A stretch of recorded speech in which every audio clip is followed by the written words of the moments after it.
Welcome back, you Diablo 4 superfans. In this video, I am just going to present to you Aaron and I's full podcast, showcasing a bunch of things from this upcoming season in Last Epoch. I know I've not made many videos recently. That's mainly due to the fact that I've been busy preparing for my first child, who will be born in literally 2 days from posting this video. But I assure you, I will be back to making videos when things calm down. Anyway, you may be wondering what you're looking at, what you're seeing on the screen. Well, this is the new updated graphics for Last Epoch. I've uploaded this video in 4K to showcase this one scene in its full glory. Yep, that's me, just 24 hours ago.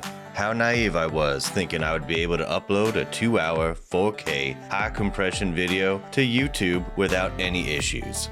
Well, long story short, there were a ton of issues, and this video is now 2K resolution. That person you heard right there, that was me, just 1 hour ago. How stupid I was, without even checking Last Epoch's personal YouTube page to see if they've uploaded it in 4K. Well, they did. Link in the description. The rest of this video is in a lower resolution, 720. It's a long story. I hope you enjoy the podcast, and I hope you enjoy the podcast, and I hope I'll catch you guys around soon. Bye. Today we're going to be talking about all things Season 2, Tombs of the Erased, and maybe a little of the Beyond. Today, EHG might have broken a record with releasing 100 pages of patch notes, which is absolutely insane. Yeah, hey everybody, my name is Judd Kobler. I'm the game director for Last Epoch and founder of 11th Hour Games. Really excited to chat with everybody today about the upcoming Season 2 release. Hello, I'm Ross, creative director at EHG. I've been working on the game since, I think, the 0.7 series of patches, mostly just because I wanted to help out at that time, but then I officially joined later. I think it was 2022, something like that. I've worked on the design and front end of most of the game systems over the years. Hello, I'm Mike. I'm a technical designer here, and yeah, been around most of the time. Not quite since the very start, but pretty close. Yeah, it's just thrilled about this new patch. It's always fun. I'm a big fan of patch day, and it's fast approaching. Hi, I'm Carv, or I guess some people call me Ilka, but nobody at the work, nobody can pronounce the name. And I'm just a nerd who apparently is worth listening to, I guess. Very, very cool. Well, thank you guys for joining us today and give us the opportunity to share everything that's coming. We thought we would just rip the Band-Aid off with the first question. This is a question that's asked, or I guess more if it's a statement. There's a lot of buzz around Season 2. It's been 9 months in the waiting for this highly anticipated update. And we know that unfortunately, maybe in the past, EHG has suffered with some server problems. So knowing that there might be 100, 200, 300 people in my chat think you're going to have 500,000 concurrent players. We just kind of wanted to start with how servers are feeling, how confident is EHG with the amount of players that likely will be coming, and just see what you guys have done to plan for servers. Yeah, our backend team is feeling really good. We've continued to improve our backend infrastructure since the launch of 1.0. You know, now we're doing this with live data and real scenarios, and that's allowed us to fortify these things under actual conditions that we'll see in the wild. We've done things like we've improved our monitoring capabilities. We've reduced our server memory spikes. We reduced the weight of servers just in general. And this, of course, we've also done a lot of stress testing and other things like scaling speed, ancillary service, fail state mitigations, et cetera. And so, you know, and if anything does go awry with the servers at the launch of Season 2, we're all going to be at our battle stations ready to fix things very quickly. But yeah, feeling good in that regard. Okay, so no one's taken off to play Last Epoch the day There's of no Last vacations Epoch. right now on the 17th. We'll all be playing and sitting there and monitoring things very closely. So yeah, we'll be joining you guys on launch. All right, great. So I've been seeing a lot of your promotional materials, the videos. Is it me, or is it looking a lot better graphically in this new season? Have you guys done any changes? What have you done? And is this something you're going to be continuing to do going forward? Yeah. There's extensive updates in this regard. We do suspect that these will be noticeable. We've got this massive internal campaign going through and auditing all of the player animations and combat sounds and updating those. We're still replacing all of our enemy and VFX that aren't up to our new, much higher level of quality. And you'll be seeing a lot more of this in upcoming season releases as well. But yeah, with the release of season 2, Last Epoch is looking and sounding better than it ever has for sure.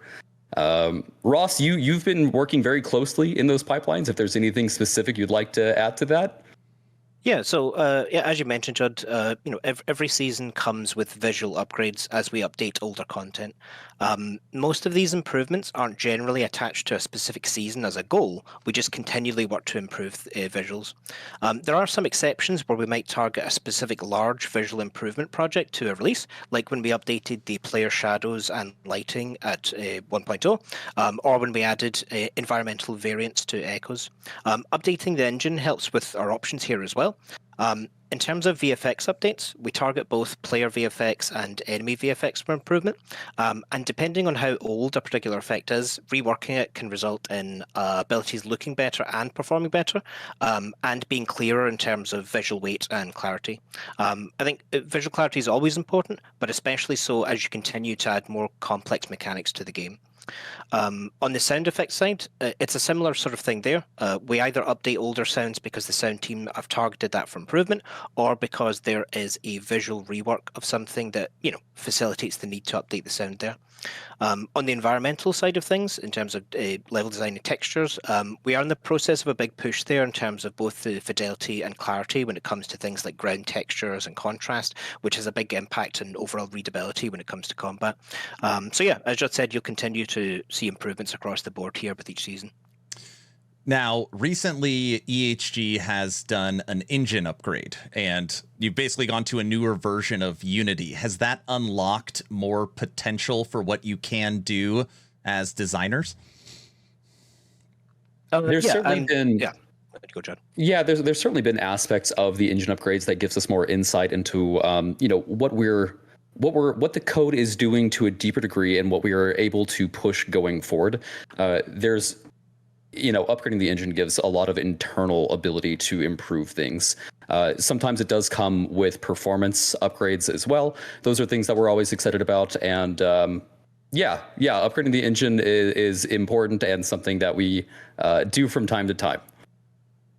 Okay, cool. 13 pages of bug fixes. How important were getting these bugs taken care of before season 2? Really important, right? We want people to know that we're going to be pushing higher and higher quality content as the studio and game mature.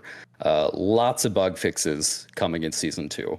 And although there will likely always be some bugs floating around, we've got more dedicated resources for bug fixing than we ever have by a large margin. On that note, if you guys end up finding any bugs in game, please do use that in-game bug reporting system. It's super helpful to us. It gives us your logs and character information, which helps us find and fix bugs, literally 1,000 times faster. So if you guys see something, say something for sure, and it's always much appreciated. Nice. Cool. So, I didn't get a chance to read all the notes, believe it or not. I think there's like 100 pages. Along with the 13 pages of bug fixes, I saw like massive amount of buffs for underused abilities. Now, I know this is just like a blanket question everyone can answer. Are you guys looking forward to any particular ability specifically that has been buffed to play with in this upcoming season? And everyone can answer what their favorite one is. It's not buffed it's buffed slightly from a damage perspective, but we updated Lightning Blast to actually a chain, and that really helps. So rather than hitting all enemies at the same time, it sequentially changes, which makes it a lot more satisfying. I think there's a few fixes we've added for this as well, so I'll be trying Lightning Blast. For me, I'm really excited to be trying out Symbols of Hope now that the functionality has changed. I think that's going to be a major improvement to the Sentinel's skill set. So really, really excited about Symbols.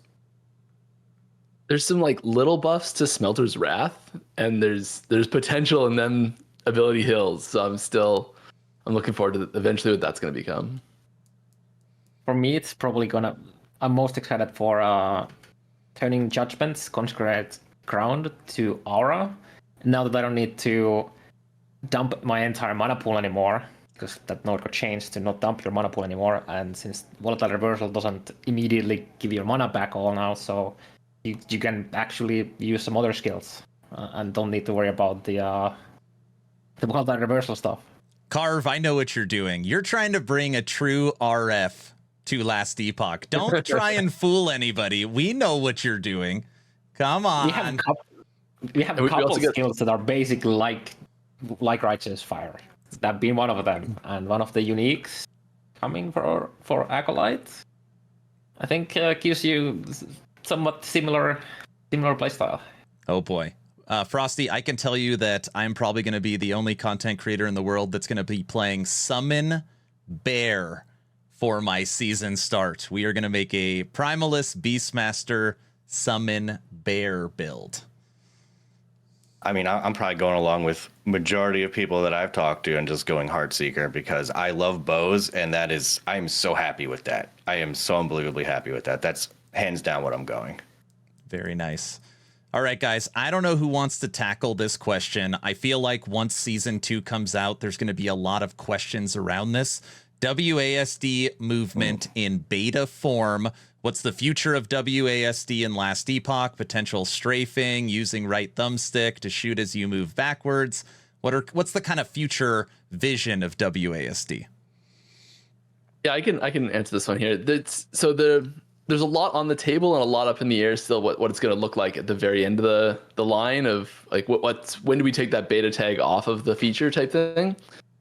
It's such a feel dependent thing. So we need to make sure that the changes that we're making are things that feel good and things that feel good in Last Epoch specifically.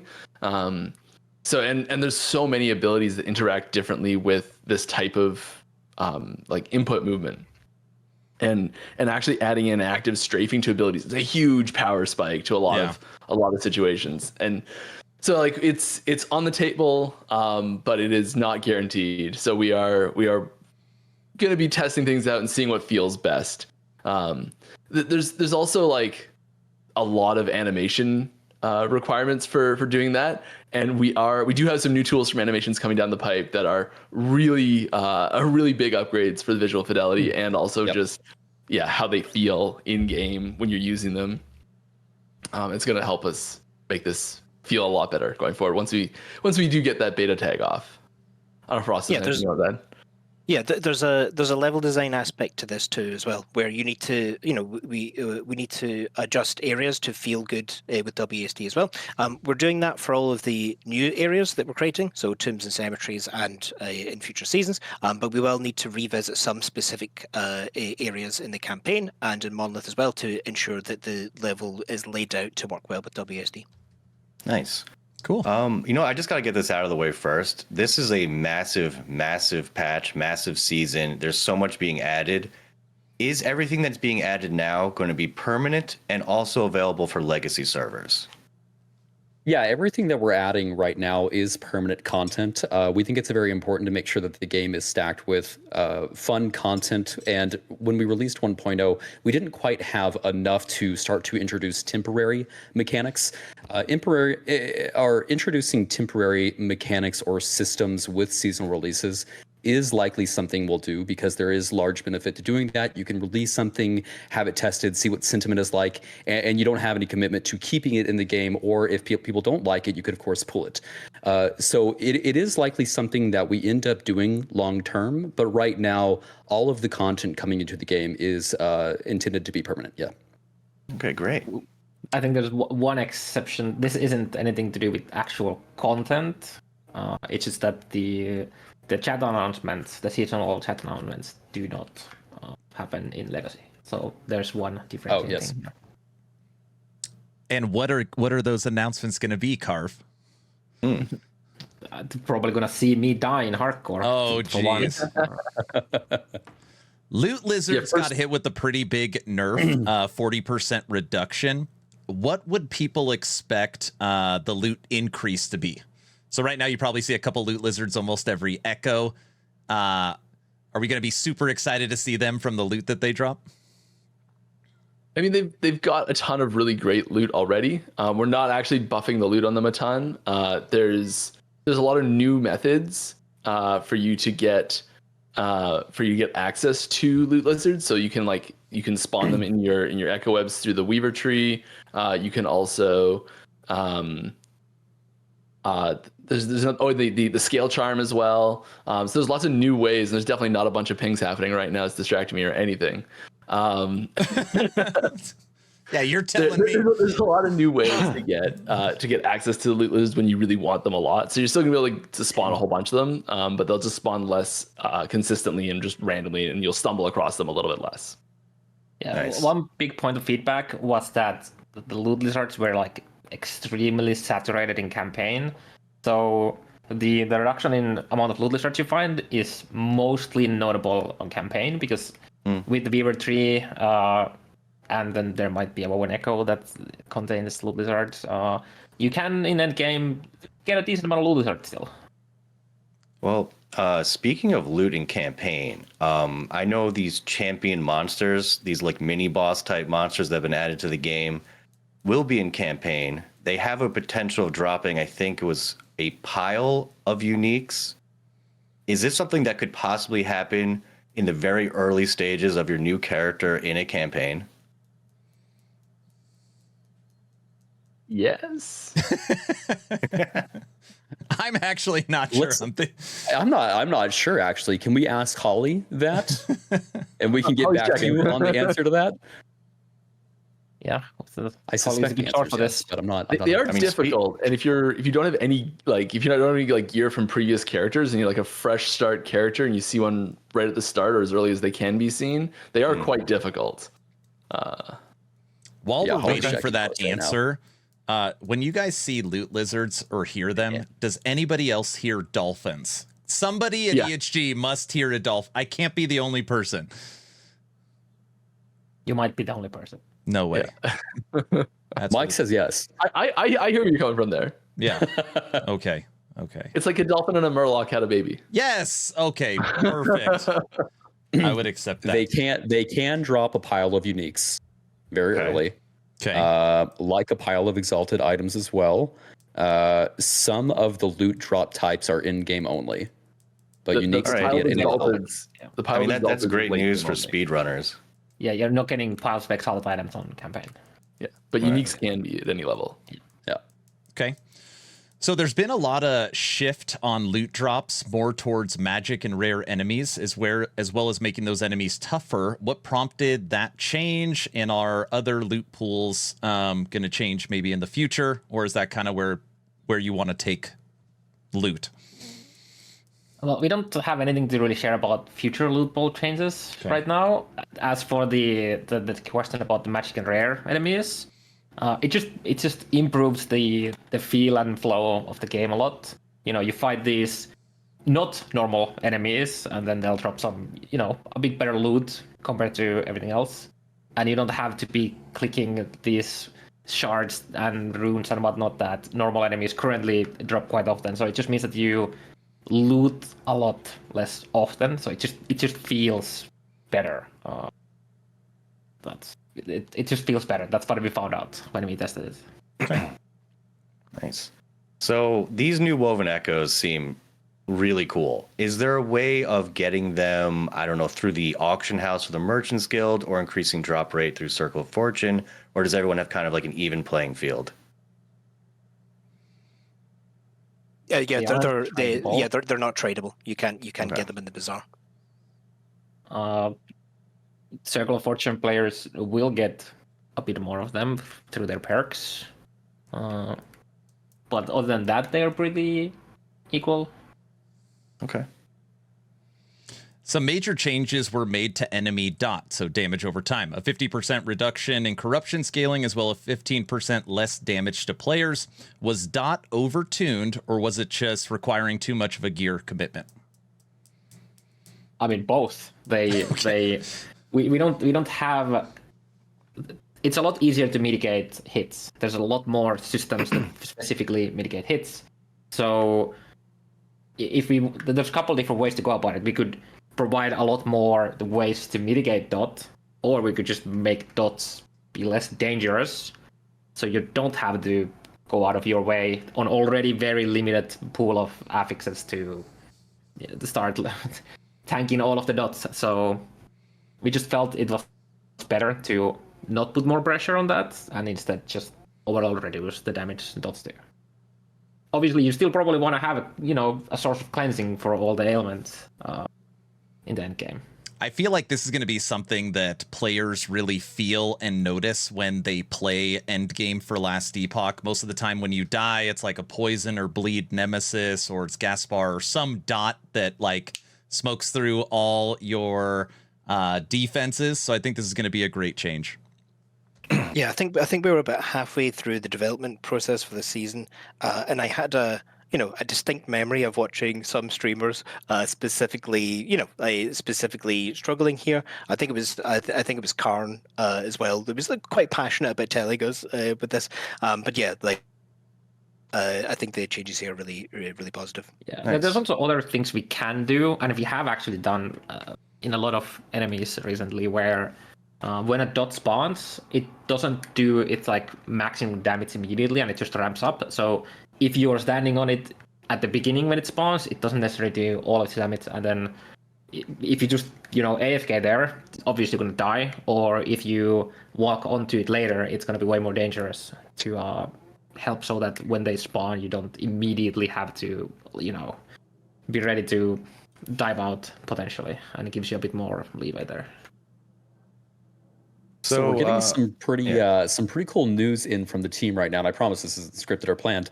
The team is pinging us right now saying that our stretch build has passed QA, and so we will actually be adding another list of patch notes that were not included initially, and we can show some cool things that we were excited to get in that we weren't sure was going to come on day one. But we have some. It looks like Photon pushed in some new visuals for the Monolith hub, which is really cool. This is pretty neat. We're all very excited about this. And then we'll ask them to post the additional patch notes in the Discord for us, so we can go over those too. And then we'll have to actually add them to the patch notes themselves. Yeah, they will be added. Hold on, how many more pages of patch? So we're at 100 patch notes. Oh, it's not one page. It's like one additional page. Okay, but they're good. They're good. Nice. Yeah, I'll take that. That's awesome. That is very cool. Basically, just rolling the first hotfix into the launch build. Yep. Okay. Sweet. Frosty, what do you got? Nice. Oh, okay. Well, I might not have a lot of time coming up to play a lot, so thank you for the mastery respecking, because I would like to be able to maybe switch my mastery without leveling up a whole new character to like 90. I think I saw on the video like a high level character is like 500,000 gold or something. It's definitely attainable. What made you decide to allow mastery respecking? And just before someone answers that question, if you are out there and don't know, Frostylaroo's wife is due tomorrow with their first baby. So they're having a baby girl. So he wasn't even sure if he was going to make it for today's podcast, but just huge congratulations. Excited for you. Thank you. Excited for you. Thank you, guys. And EHG, everyone in chat is saying that he should name his daughter Ellie. Get it? It's not very funny. All right, I think I'm thinking Abberoth. Sponsored for sure. Abby could be another. Abby could be another good one. Abby's a good one too. Abby, yeah, there you go. That's true. So with respect to like the mastery respec, it's one of those things that people it was a pain point for some people who are like starting out, and they all they do is just look at the broad theming of a class, and they're like, oh, that's something I played in another game, and you dive right in. You get to end game, and it's not like maybe we've taken the class in a different direction than you're expecting or something like that, and you're like, oh, I wish I'd actually taken a Beastmaster instead of a Druid or something like that, and just that little shift. And then on your very first character, you look back and it took you so many hours to do the campaign, so you've never done it before, and there's like that big pain point moment. And we just didn't want people to bounce out of the game right then. And so this was a really good opportunity to give people a way to keep playing and keep experiencing and keep evolving their character. And And, you know, like we wanted the cost to be something that was, you know, significant enough that it's not just a, hey, I'm going to go switch my mastery today because I feel like it. But not so debilitating that you're like, okay, I'm going to farm for this week so I can afford my mastery respec next week. And you know, like it's a new thing, and we're going to be paying attention to feedback and making adjustments as we need to here going forward. But yeah, it's something that we're using more as like a relief valve for fixing a mistake rather than like a tool to be leveraged. And I think the really big similarity here is the being able to switch between COF and MG. And like that's not something I see a lot of people being like, I'm gonna leverage these two together to switch back and forth. And that's sort of the relationship we want, is where it's fixing a pain point for players, not really a tool to be followed in build guides so much. And like I'm sure it'll pop up from time to time in these places, but expecting more one-way switches than repeat switches. I'm happy that you guys put it in the game, but I'm not gonna lie, I was pretty surprised. This was one of those questions, Mike, that you've gotten for 5 years, where it's always been like, we want something to feel permanent. So it was a nice surprise, but I was surprised. Yep. Yeah, we have to stay flexible, and we have to be ready to change and adapt. And I think this is a good example of that. You know, we're gonna keep making the best decisions for the game in its current state. Nice. Yeah, Well, I think as long as you can't swap a mage into a sentinel, we're probably good here. So can't swap the a lot of class. plastic surgery. yeah. Right. Something that's been coming up more and more when everybody's watching these trailers, looking at the patch notes, is power creep. So with the introduction of being able to enchant your idols, with the ability to guarantee your 1 LP slams, with the ability to switch out your attributes, and all these new items and gear, champion affixes, what are the thoughts around power creep and trying to keep that under control? Yeah, it's an important topic. So we incrementally buff monsters almost every patch because we don't want the player power to start to drastically outpace monster power when we elevate the player power floor with additions like you're calling out right now. That prevents us from having to do things like introduce a patch where we buff monsters very significantly, which can feel very jarring to players. So just as we continue to elevate the floor of player power, we will incrementally buff monsters with these outgoing patches. Okay. Nice. So, I mean, speaking of player power, with the massive amount of changes pretty much every ability has in the game, there's going to be some builds that just explode with damage, and you might not even foresee this. Is there any plans on maybe reining those in if you see certain builds just being ridiculously overpowered, and maybe the same busted builds? Yeah. How are you going to handle that? Is that something where it's like time to nerf it to the ground, or maybe nerf it a little bit? What's your theory on that? We just don't do mid-season balance changes. It's just extremely disheartening and disruptive to pull the mat from underneath you're playing a good build and there's no box or anything involved, and then suddenly your build is gone. It's just a horrible feeling. And when we polled the community on this topic, it was pretty obvious that unless bugs are causing it, just keep it intact. And it's aligned pretty well with our internal thoughts on the matter. And now obviously, we do address any bugs that present outlier cases like this, and so it might be that something has broken, and then you're scaling way higher than intended because of that. We do fix issues in that regard. Another thing that will allow this to feel better is that we need to start releasing seasons more rapidly than the release between 1.1 and 1.2. So if there is something that's very overpowered, and we would want to have the opportunity to balance that sooner than having a patch release, in the same time span as 1.1 to 1.2. Okay. Yeah, that's the TLDR. No balance changes, but bug fixes.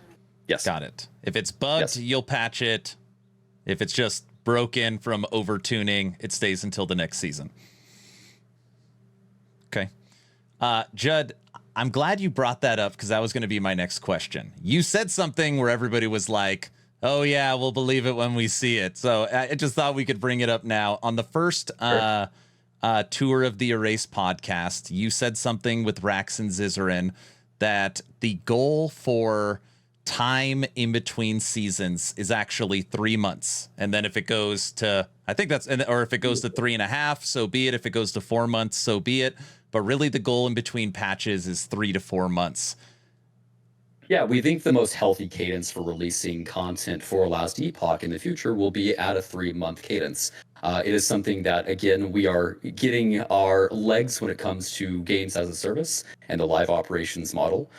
We are doing way better than we ever have about making content in parallel. So there are many things that we have in development for future season releases already. So we're making really good progress to what we need to do to make that happen.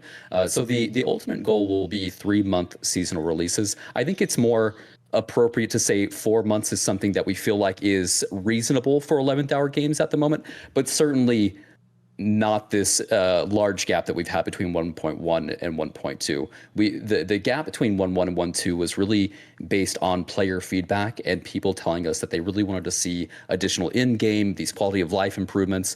And so we had an internal debate about what we were going to do, because we even had a roadmap posted with content that we were coming out with for 1.2. And with all the feedback that we were ingesting, we were like, it's going to make us feel like we are just blind to the feedback that we're receiving if we create the content that was positioned to come in the previous version of 1.2. So we decided it was time for us to, go heads down, listen to the players, focus on the stuff that you guys want.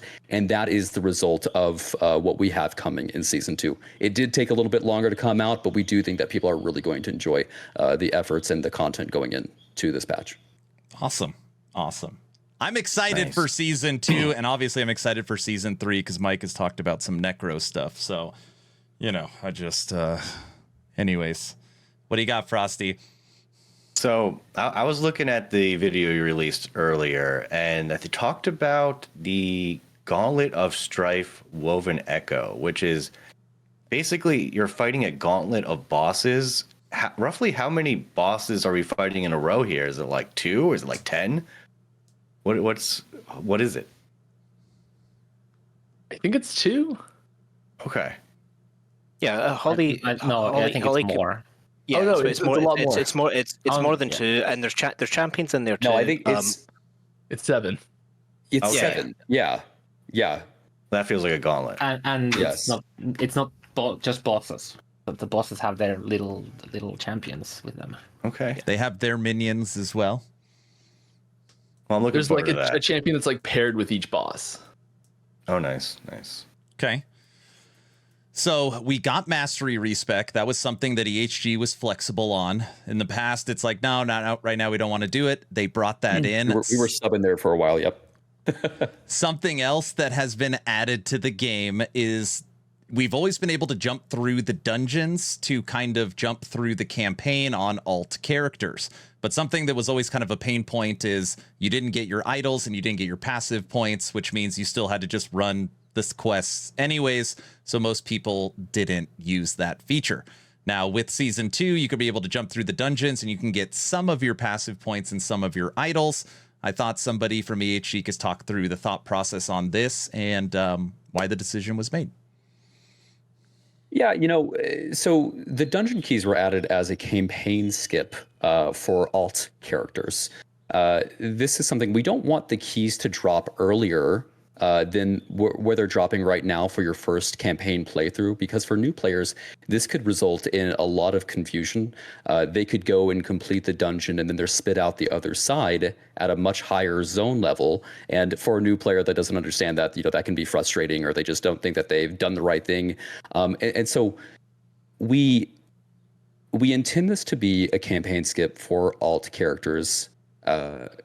One thing that we have discussed internally that we may do is we might actually have dungeon keys hidden in places where our veteran players can know to go and pick them up. So they can actually go, if they feel like they have the skill level, to go and just outskill the over-leveled content for them. Hold on a second. Are you talking about the current hidden zones that are already in the game? You're going to hide keys in there? Is that the idea? That's an idea. That's certainly something that we could do, is hide them in areas like that. Or it could just be a barrel really far off the beaten path that probably people aren't going to go to. Yeah, it's one of those things in discussion, though. We understand that there are a lot of people that would like to progress through the campaign more quickly. We've added that via dungeon skips, but we don't want to mess up the new player experience for the people who are actually new to the game and going through the campaign or going through the dungeons and being spit out at a higher level zone could be a really bad experience for brand new players. And in terms of hiding the keys, it's more like the cave in the starting zone where the veteran boots are. Yeah, that sort of stuff. Yeah. Yeah, like it's that. probably going to be like one-shot cash, so you don't like repeatedly farm the key there. The character has a chance, one chance with the key at the beginning if you want to go risk it. So. Okay. It's also, if you've never done one of the dungeons before, some of them are pretty tough to get through on your very first shot blind. So if you do find a key and you go down that extra side path on your very first character, never even played the game before, you stumble into the dungeon by mistake and you just get booped by something and that was your one shot because you don't have any second keys and you have no idea what to expect and you can't learn it. And then you're like, oh, like I'm stuck, and you have to figure out where that branch point was and go backtracking it, and yeah. That's a good time to plug the respawn system, actually. Yes. So with the launch of Season 2, you can use an additional key to respawn at the floor that you're on at the dungeon or at the boss, which, I think people are really going to enjoy. We also, this isn't coming with Season 2, but we have a large amount of effort underway for tutorializing some things better, like crafting for new players, or like going into the Temporal Sanctum and using those abilities and knowing when to do that. We have some updates coming there that just like for new players, it'll make the experience just easier to understand overall. Yeah. I love hearing that. Yeah. I'm a more casual player for sure, and I'm also a bow player, so I die often. And being able to just get to the end of a dungeon, if I die, and being able to come back and not have to redo the whole thing, I'm a huge fan of that. Yes. Also, look, I might have a little trouble reading every single thing when it comes to the crafting, so having some kind of tutorial maybe would help out my learning style a bit more for sure. So I'm also a big fan of that. Frosty, it's not just you. We cannot get people to read. And even internally, we don't do it either. So like we really have to point at things with arrows. If we want you to see it, we got to make it flash really brightly. That's right. Or we got to put a big arrow next to it. Yes. And we understand that, and it's something that it's easier to go and write a wall of text for tutorial. But now that we actually have some additional time and development power, we can go through and make those tutorials just significantly better than we had in the past. So a lot of work going on in that area right now. Yeah, we're looking at contextual toast notifications for Game Guide as well. When something specific happens, a small pop-up notification linking you to the Game Guide, because Game Guide's a good resource, and we don't do the best job at signposting that or pointing you to it beyond small buttons and things like that. Everyone in chat Very saying nice. we don't read. So yeah, we need those types of indicators. We don't either, guys. I guess a random, side note question here. So Circle of Fortune and Merchants Guild, are you guys still doing balance adjustments? And have you noticed maybe players veering more towards one or the other at the moment? In terms of balance adjustments, the focus on this season, we had to spend time adding the new endgame faction. There are some small adjustments we've made there, but we are aware of the need to improve some UX and UX in the bazaar, and certainly some quality of life elsewhere. So it hasn't been a goal this patch to update and balance factions, but there are some small changes we made that should hopefully help. Yeah. And as far as like the split that we see going COF versus Merchants Guild, typically at the start of the seasons, we see people going COF in large quantities. And then as the season progresses, we do see an amount of players swapping over to Merchants Guild. But the split there does seem to reliably be healthy. People seem to be choosing the item faction that allows them to get items in the way that they would like to achieve items. So I think that system is actually working very well right now. Certainly always room for improvements there and slight balance adjustments, but yeah, overall we're very happy with it. Okay. Nice. Gambler's Fallacy is back. What prompted the reversion to reverse it and to bring it back? Also, for the people who don't know, what is it? It's an amulet that makes you always crit if you haven't crit recently, I think. It's a very powerful leveling unique for certain skills that had like high mana costs and whatnot, and you just like Glacier, for example, you just use it every now and then. It just destroy the screen with that. And the reason why it was removed was because there was a bug that allowed you to just get multiple copies of it without ever completing the quest. So you could just get a lot of gold, and it wasn't a very big prior to get it back immediately, because there's the Soulfire Bastion dungeon that has a better version of that you can farm for LP, but we found some time to sneak that back in, and so yeah. Nice.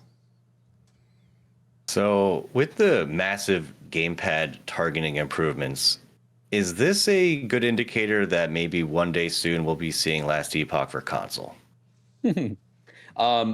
We would love to get to console, and we are doing everything that would allow gamepad to be of the quality that would mean that people would like to see it on console. We don't have anything there to announce at the moment, but we certainly do want to make sure that when you are playing on the PC, no matter what your preferred input method is, the game is a phenomenal experience. And so this now includes WASD, but keyboard, mouse, gamepad targeting, a lot of really good adjustments going in here, and future efforts for gamepad. I mean, a lot of stuff underway here. We have the targeting feeling pretty darn good right now. The UI has been improved significantly already for gamepad, but we have a lot of work going for UI, mainly navigation, happening for gamepad in the future, because we do want gamepad. We want the gamepad experience to feel native. If you swap over to a gamepad, it should feel like it was built natively for the gamepad. So a lot of good adjustments there coming up. It's some of our very favorite stuff to work on. Both Ross and I have a UI background, so it's our time to just kind of hang out, geek out, work on some UI stuff. But yeah, a lot of good gamepad improvements coming. Console, nothing to announce, but certainly, working our way in that vein. But you guys want to, in the future, have Last Epoch on console. That's a future goal. Yeah, for we would the love studio. to. Absolutely. Okay. Yeah. Okay. Awesome. I get this question all the time. Why is it the Weaver tree and not the Weaver web? I know. And what is a super beacon? The name originally was Weaver's Web. There's a lot of debate internally about this, because I thought we thought people would default to calling it the Weaver tree anyway, and we call other trees skill trees and things like that. It's not it's not a type of naming that is it's consistent with the rest of the trees in the game. But yes, it was a divisive decision, let's put it that way. Got it. In terms of super beacons, those are just bigger beacons like you have in the Monolith. They reveal a large area on the Echo Web, and that just allows you to plan things out a bit more. Like if you've got imprinted woven echoes, that's a good way to search for those passively spawning. Okay. So I think I see there's something called a shade ambush being added to the game. What is this? Is it scary? Do they drop anything? Just try to explain this to me a bit more. However you want to talk to that one. I mean, it's like a normal shade fight. It just pops in your echo and drops you loot if you can kill it. It's the same ambushes we already have in other like ambush echoes already. So you'll like the mechanics for the ambush part of it happen the same as normal, and then it's the Shade of Orbis fight just like you'd fight it normally. So it is like it's two things that we kind of already have, and just. However, it is not echoes. It's a good note. However, it is not the actual, like, it doesn't add shade into the normal ambushes that you get as objectives. It's just like an additional that happens randomly. Okay. I think I got one more question, Aaron, before we go to the next screen. But okay, go ahead. Shoot. All right. Freshman. So, Uber Abberoth being brought to the game. So, this Abberoth is like, how much more powerful than the one we've already fought? It's a good question. Yes. Oh, and also, does it have new abilities? Another good question. Yes. Kind of. Yes. It's a lot harder. It's a lot harder. Gonna have fun. Yes. I'm ready to see the rip clips. I'm so ready. And I'm also ready to die to myself as well.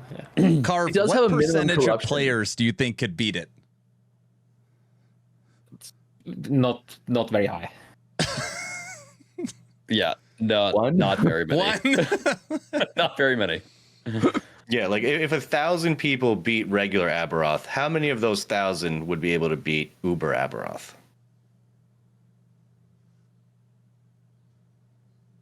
How much time do they Probably have? I would probably go with a single digit. That's my Wow. guess, but it's a lot harder. Aspirational content. It is a very hard fight. Yes, we do not expect most people to be able to do it. Did Carve you can- just you say can keep maybe grinding. 9 people? 9? Single digit? Damn. Of the 1,000. Of the 1,000. Yes, not total. Yeah.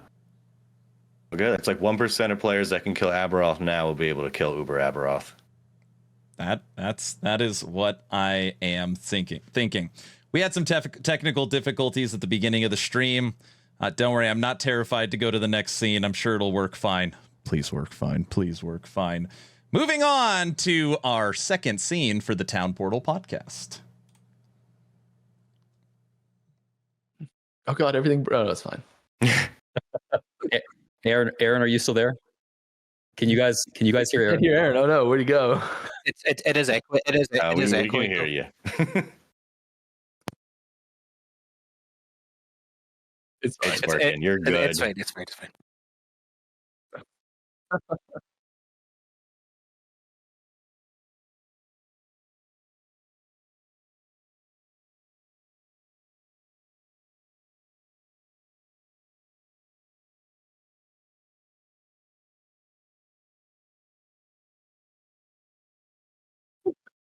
No, you. Oh, wait. Wait, really? Hello. We can hear Aaron just fine in the call. Looks like EHG team can hear Aaron, but no one else can. Hello. That's our Fixed. team saying it. It's all right. We're good. Okay. We're Oh good. my. We're in. We're good. I thought people were Oh my messing gosh, with you. I thought you guys were playing a prank on me. I'm like, oh, very Yeah. funny. Yeah. I mean, we were Yeah, we initially. It's a joke at the start. I know. Joke became real. EHG, if you guys didn't hear, was gracious enough to give me 27 clips to show off on this extra screen. And we're going to go through these right now. If anybody wants to pause and comment, go ahead. So we're going to look at some skill. We're going to start off with some MTXs. Chthonic Fissure. And with these, you guys can notice some of our environment and lighting improvements as well. Like these clips have some good effects in them. I love these so much. Just the variations that come in. Chthonic Fissure is already so cool looking that it's like, you know, it's like double. Moving on. Okay. I feel like people are going to be like, no way. Are you guys ready for this? I think this is my favorite one. Yeah, this one's sweet.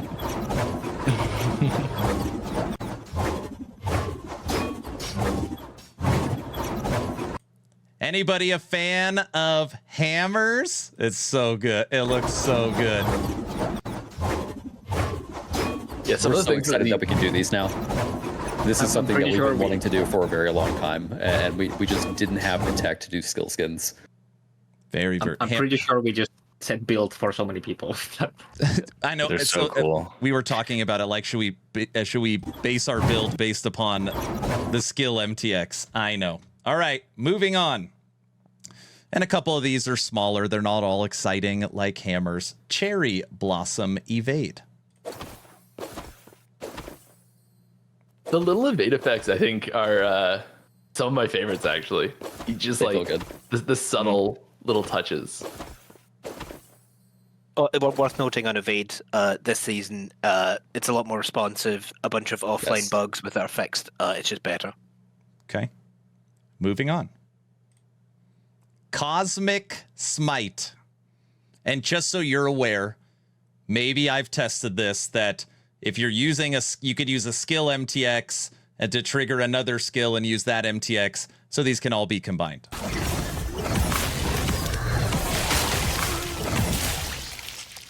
Yeah, I do love having the visual connection between skills in the cosmetics as well.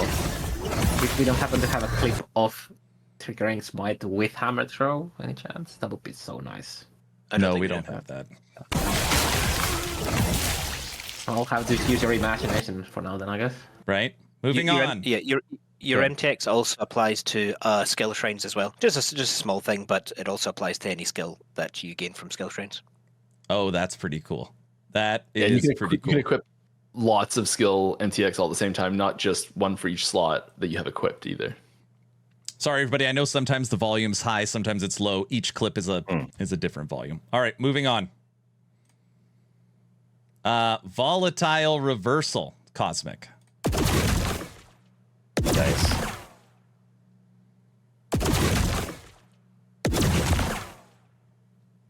Whoa! It's pretty cool.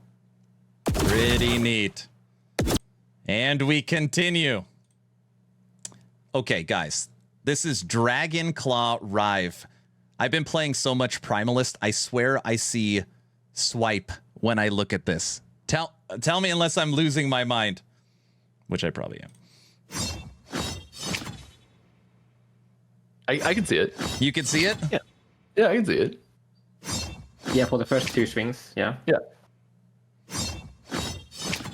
This is Rive. Dragon Claw Rive. Okay. Itera's Messenger Wings backslot. These ones don't have any audio. You guys probably don't know this. I'm not a wings guy. I never wear wings, so the chat always gives me crap when they see wings. Okay. It does some sort of bet that you can lose to us and force you to wear wings. They always do that. I'm a wings man now. Chat's going crazy. Moving on. Okay, this is actually, in my opinion, Carve, the best one when it's automatically triggering smite. The Warpath, Holy Warpath. It'll hunt you down if you use this while playing Void Knight with Warpath. Don't buy it. Don't do it. Right. Against the TOS. Okay, Warpath. Spin to win. Moving on. Login screen. So MTX, historically, if you look at Season 0, Season 1, your MTX was not actually shown on your login screen. Now it is. Quick question about the ability MTXs. I don't typically get MTX, but ability MTX I'm super into. So is this something that you will plan to have on possibly every ability one day? And even going further, will it be multiple for each ability one day? Yeah, I think it's a very high likelihood that we get all abilities and then multiple per abilities. It's one of these things that we are really excited about internally.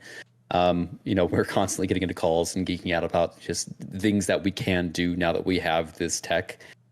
Some of the ones that I'm most excited about are like the minion skill reskins, but of course those are the hardest to or the most resource intensive to actually create and implement. But I want a phoenix flying around that's a falcon, or I want like there's just so many cool things that we could do with the minion reskinning. And on our last podcast, people were they want to see the capybara in one of these slots as well.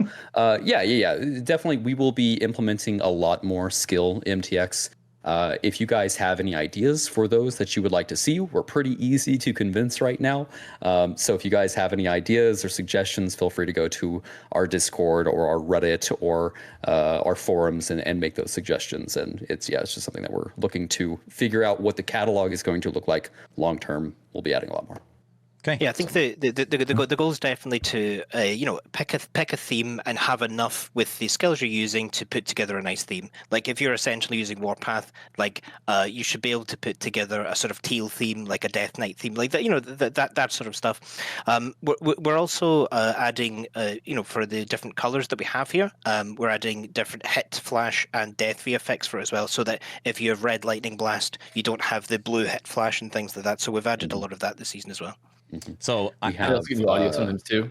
I figured you guys knew this question was going to come. I could see it going in the chat over and over again. People want to spend money that only play offline. Is there any plans to bring cosmetics to the offline crew? Yeah, it's something we know people want. We'll do it. Nice. Consider it written, consider it done. Moving on. New Lightning Blast. Yeah, and just to reiterate, like Ross said earlier, we now have Lightning Blast where it actually chains, and it feels so much better. It's just a little recolor here, but it feels really cool in game. Yeah, so it's some skills work well with just a very basic recolor. With some skill effects here, we've created a theme for it, and it's like something new. And with others, simple recolors are actually quite effective. And this is an example of that. People say this is how you become a Sith Lord, right here. Yes. Yeah. Yes. Right? And we also do have, you mentioned earlier about some skills getting multiple conversions. We do have some already that'll have multiple conversions. Like there's multiple Lightning Blast conversions, I think.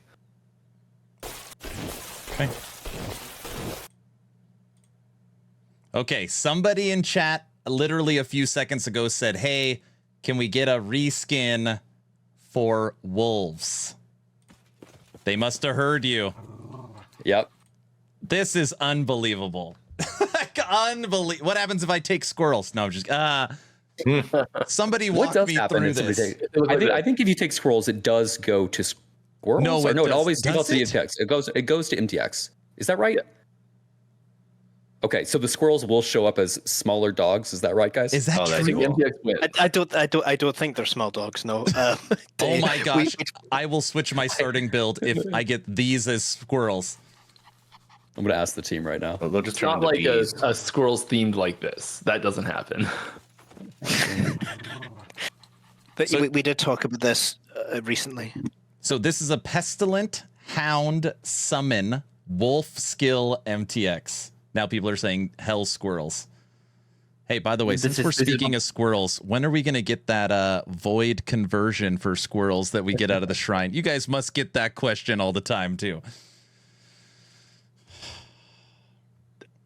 That's fine. Mike, what do you The think? Primalist theming itself doesn't lend itself well to a actual void powered skill. There's not enough support in the Primalist tree to actually give a void skill to Primalist right now. That's fair. We'll just do void bees then. All right. Moving on. This is the hatchery portal. Hatchery portal. This one's one of my favorites. You like this one? Yeah. Okay. We need a Leroy situation. We need to use that egg and that dragon to like run through and break them and stuff. That's exactly what it should be. Yeah. That was one of our Woven Echo plans that didn't quite get across the line, unfortunately. Oh, geez. Rainbow evade. Why'd you come in?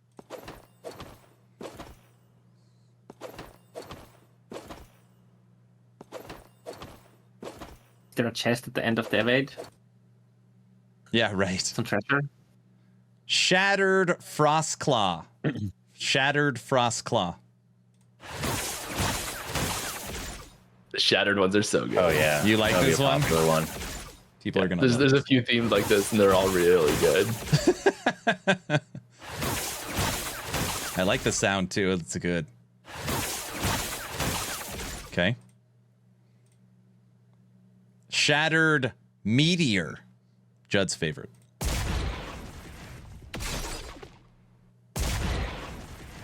Cool. And Meteor's another one that's got multiple MTX options for it. It was hilarious when Mike said on a Friday dev stream that Skill MTX is coming. We all knew that there was at least one Meteor. We knew it. Like, oh yeah, of course. Of course. If I could have pushed 6 through, correct. Correct. It was the only guarantee. It was the only guarantee. If you guys don't know it, Top Dog at EHG Judd. His favorite skill is Meteor. Okay. Always has been.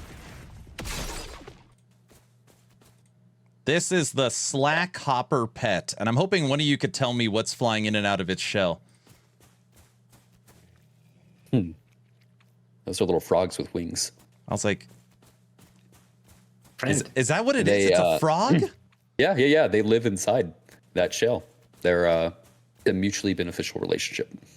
Oh, nice. There's lore behind it. Little symbiote. Oh, it's a frog fairy. Mm-hmm. There you go. I can't get over how the eyes pop out. The eyes are at good. the The eyes are here. good. Yeah. I didn't even notice the eyes popping out. Hold on a second. Oh yeah, they do pop out. It's like a turtle head. All right. Now we are moving over to Twitch drops, and there's a couple other ones in here. So come April 17th, your favorite creator, if you gift a sub or do one tier 1 sub, I don't know if Prime sub works, guys. This is the support a creator unique. It is the Corrupted Maelstrom.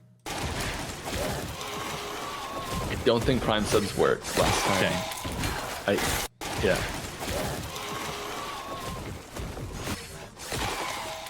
Primes don't work. All right. So tier 1 or 1 gifted, you can get Corrupted Maelstrom. All right. Next, this is a free Twitch drop. I know total Twitch drops is 6 hours. I don't remember which one unlocks where, but this is the Twitch drop for Crimson Smite. That's cool. This is so cool. Yeah. I know I like this one a lot. I love that you guys did a couple for Smite too, because it's just like a skill that's used. So like everybody uses Smite, right? Smart. All right. Holy Shuriken. Again, I really like this one Twitch drop. because like it's so hard to see the base shurikens, and this one, if you want to see exactly where they're going, this one's so visible. Some people don't want to see where they're going either, but yeah, if you do really want to see where they're going. So you're saying this is pay to win right here. If you want to see where they're going, this is the pay to win MTX. I mean, if you could control where they were going, sure, but they have a mind of their own. Next, Rip Blood. There's one of these out of order. I'll show at the end. Rip Blood Twitch drop.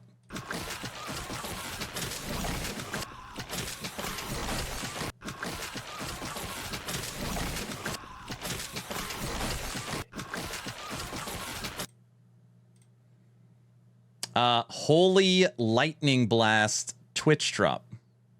I think I just really like the lightning moves. Lightnings always look good.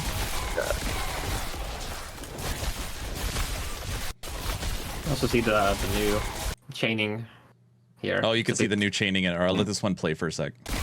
There's a small delay. It feels so much better now. Like very tiny chance of chain on it, and it just feels so much better. Because it used to be that you'd cast and it would just kind of create a web. That little tactical throw just feels way better. Okay. I think the last one, which is not a Twitch drop. Yes, Voidwalker's Gaze Helmet. Ooh. Yeah. Oh, wow. Some sparkly eyes. That one's too scary. Too scary. All right. Now, EHG sent me, I believe, an additional 5 clips that I don't have queued up like this. They came in late, but that's okay. So the first one I want to show, and we can finally confirm Judd's very happy. Do it. Meteor. B Sticking around. Meteor. The BTR. What? The B tier. Those are bees? Those They are. It's like a big bees. comb. It's like a big hive that comes down and splashes honey. So and your you see all the meteor bees turns in. dissipate. Yes, exactly. The B tier. It's real. Now that's an MTX. Someone says in chat. I like this. It's like this one's really good. Just the way it looks. That is awesome. Hey, No, it's cool. It's Mike, cool. I don't know if you know this. What if you take like, oh my, look at that pause right there. Oh, Nice. that looks so good. What happens if you take like meteorites? Oh. Does it transfer the meteorites too into small? Yeah, I'm pretty sure there's a reskin of the little of the spawn sub skills. So all of the skill MTX, it doesn't matter where you go on the tree, you're still going to be able to see the visual. It should all work. Yeah. Star. If we miss something, that's something that's got to get fixed. No, I got you. Okay, that just popped in my head because I was thinking about like if you're dropping 100 of these all the time, like that would be very, very cool. It's also a big reason why it takes so long to make MTX for our skills, because we have so many different ways to modify them, Yes, and then we yes. need to like figure out how the MTX is going to look on those as well. Okay. All right. The B meteor is real. Okay. The other things that were sent to me is we have some examples of the new controller support and the new WASD movement. All right. Controller support and the new WASD movement. And some of this stuff real we could quick. talk to. Go ahead. Aaron, right before you start, I don't know if I dreamt this, but is there a Heartseeker cosmetic also? Correct. Yes. Sorry. Yes. Okay, great. All right, that's just how to make sure, because I remember seeing it and being like, oh, I want that. And I just wanted to make sure that definitely is in the game. Because again, I like bow stuff and glad to know there's a Heartseeker cosmetic. All right. Yes. It's like this blue, chain. I don't know how to describe it. It's like it looks like a blue chain. Like you're playing Scorpion. Get over here. It's kind of what it looks. It's really cool looking. Nice. All right, everybody. This clip was sent to me. It is 20 seconds. I haven't even watched it. This is experimental WASD. I don't even know if there's audio. Let's see. Yeah, this is showing how you actually get to the options to change the controls. A very long and involved in this- process. Yes. Is there reading now you just- involved? Yeah, This now you is just see so the cursor photon on- captured warpath. And this does actually have options. So you can, in the settings, you can change if the warpath is going to follow your cursor when you're using WASD, or actually just following your input. That was kind of a divisive thing internally how we should do it, and people had very specific preferences there, and so we made that an option. So. And just remember, everybody, that EHG, putting this in as beta. So this is for people that really love WASD, is going to have that option, and in the future it'll continuously get better. Nice. Yeah, we heard from the player base. Those that have tried out WASD on other games really enjoyed that. And they're like, I don't know if I'll ever be able to go back to not having WASD as the main control schema. And we're like, okay, let's see how hard this would be to prototype and get in. And with a quick prototype, we pretty quickly understood that it already felt pretty good. And so we invested the additional time in season 2 to get the control schemas and stuff like that set up. So we're excited to hear people's feedback on this. We'll be looking for it. Sweet. Okay. The next clip is, what is this? Puncture before and after. Puncture before and after. This is Gamepad targeting. This is the first time I'm seeing this video too, but this is, I believe what is on the left is probably what's on live versus what exists in season 2. Yeah. Okay. Let's watch the video. Here we go. Yeah, so what we've done here is we've actually added some target memory. So previously on the gamepad, it would be that if you start to hit an enemy, say that you shoot an arrow towards an enemy, and then you have to start kiting that enemy, you'd have to flick the joystick back and forth to shoot in that direction, and then start kiting again, turn back, shoot in that direction.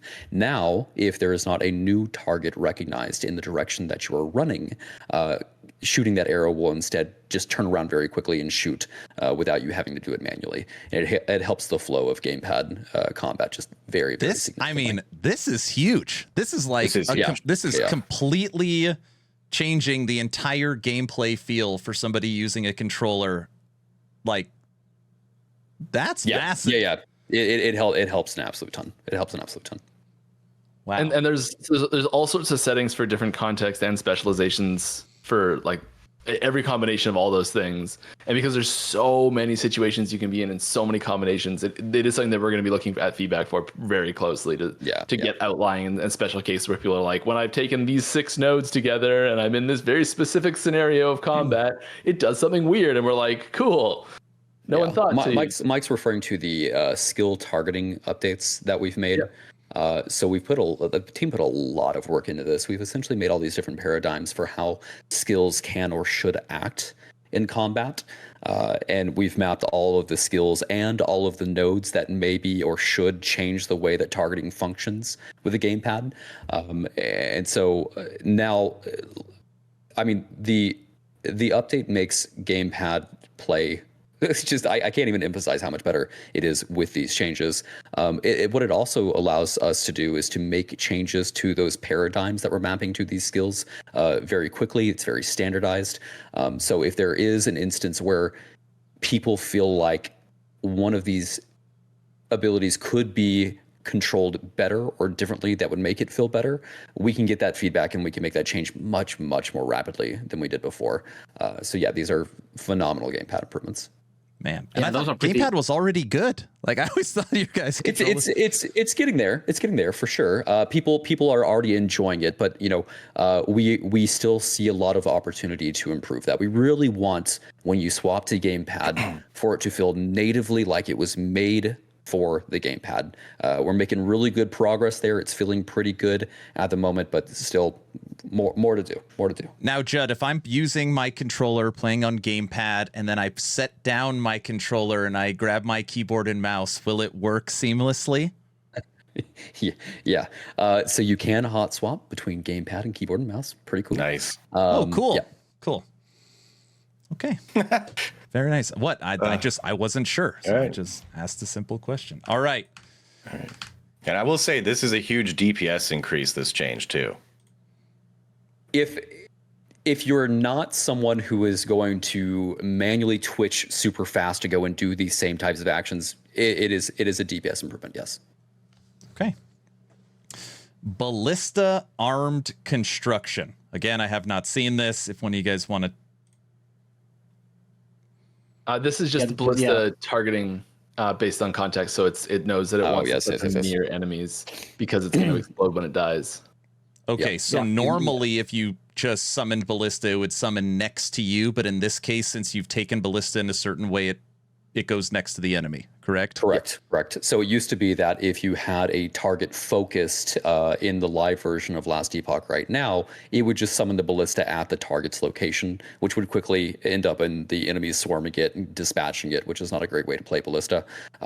Now, if you are targeting something, it knows to put the ballista next to you or away from that group of enemies. But if you take this node where you would typically want the ballista to be right in the middle of all the combat, it knows to do that. So it's just another example of the different paradigms that we've executed on for these abilities. Okay. And the last one. This is ballista before and after. Okay, there you go. Oh, well, I got it.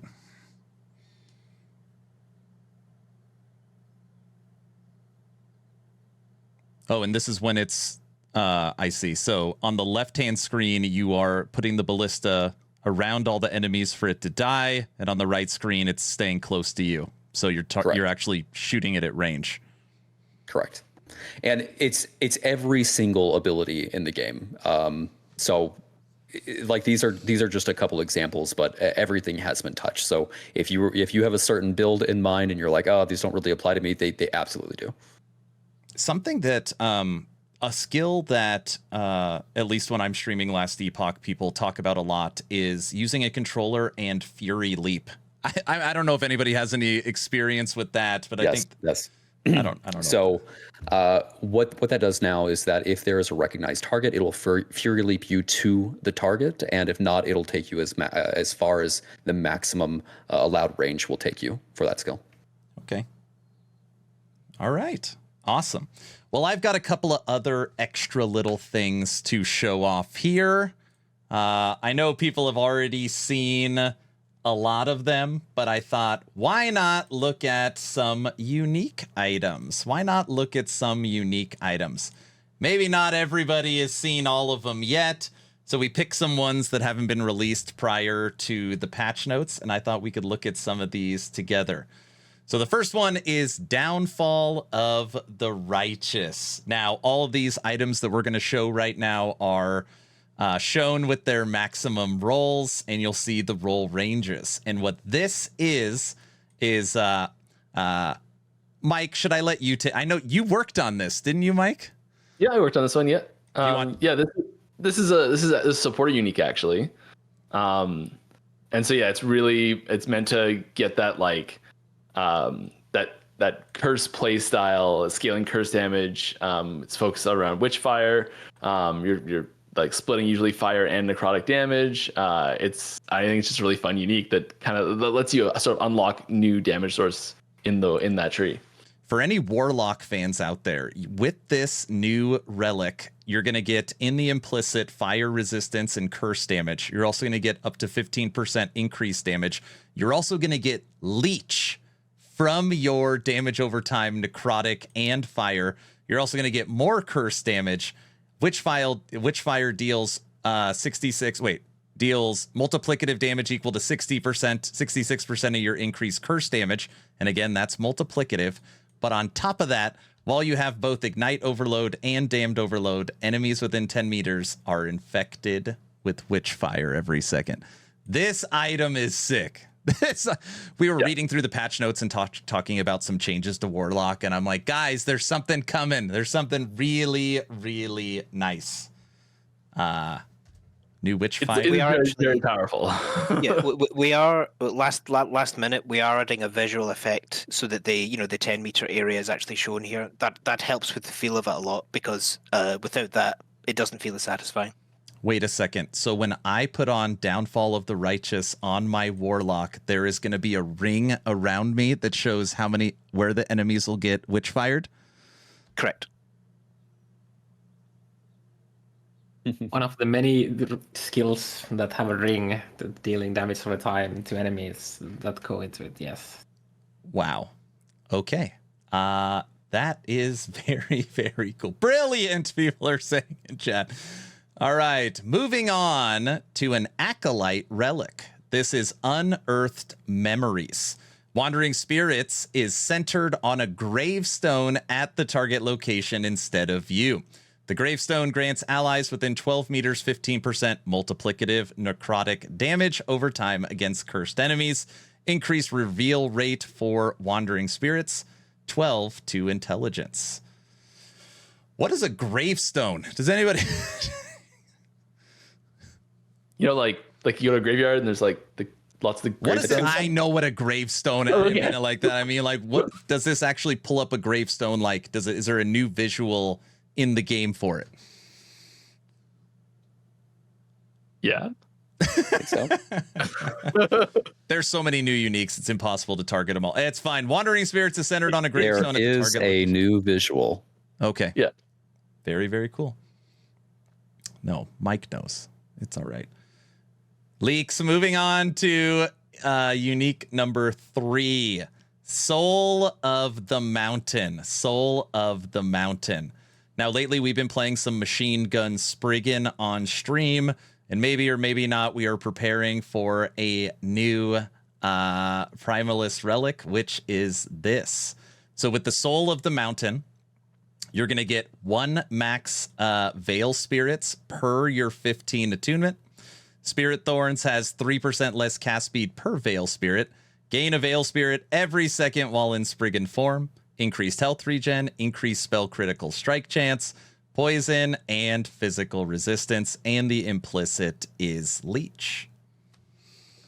People in chat are saying, oh my gosh, so many builds to play. I know.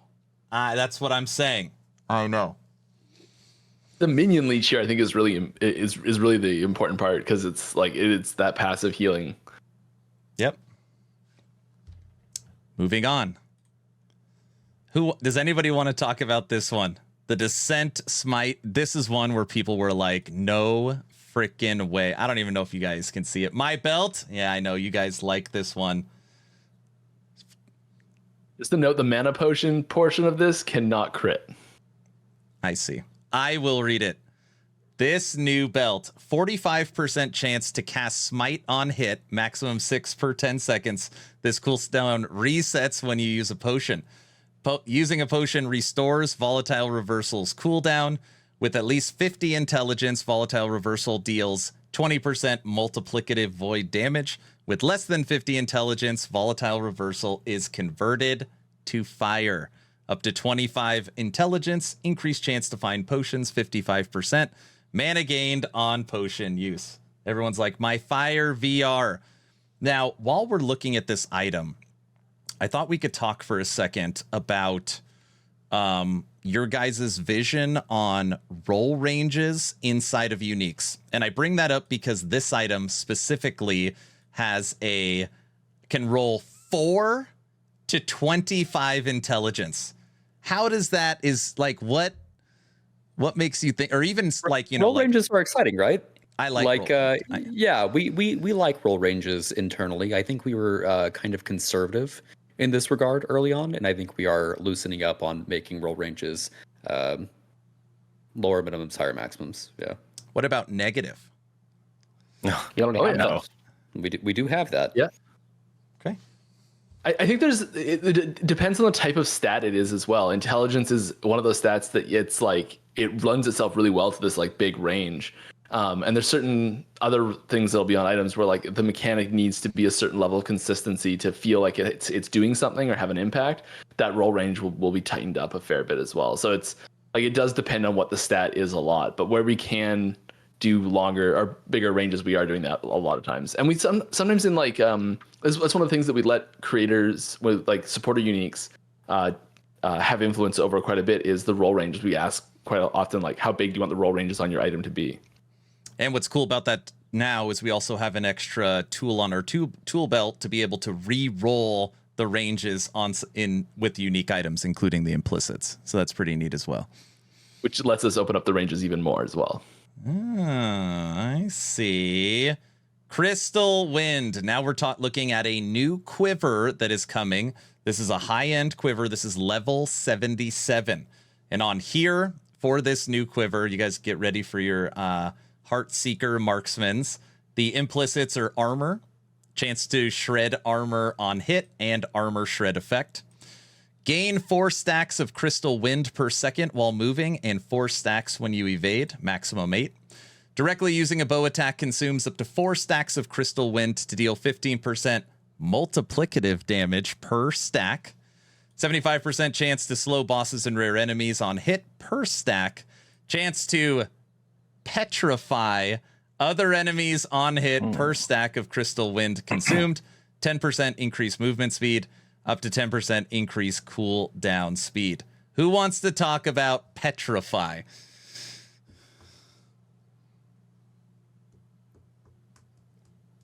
It's very similar to stun and freeze. I definitely wasn't being silent waiting for what it was because I couldn't remember anything. It's been they do get a visual like a skin that goes over them, like turning them to stone that locks them in place. This is like Majosa's ability, right? Yeah. Yep. Okay. Petrify I like this. coming. I'm a big fan of this item. Yeah. One thing to note here is that a lot of oftentimes we have uniques that have their like own like subtypes that you cannot drop normally outside of the unique. This is an actual, I believe, new quiver subtype that isn't limited to the unique. So it's just a new endgame quiver subtype as well. Very cool. I'll double check that. You're checking it right at Petrify?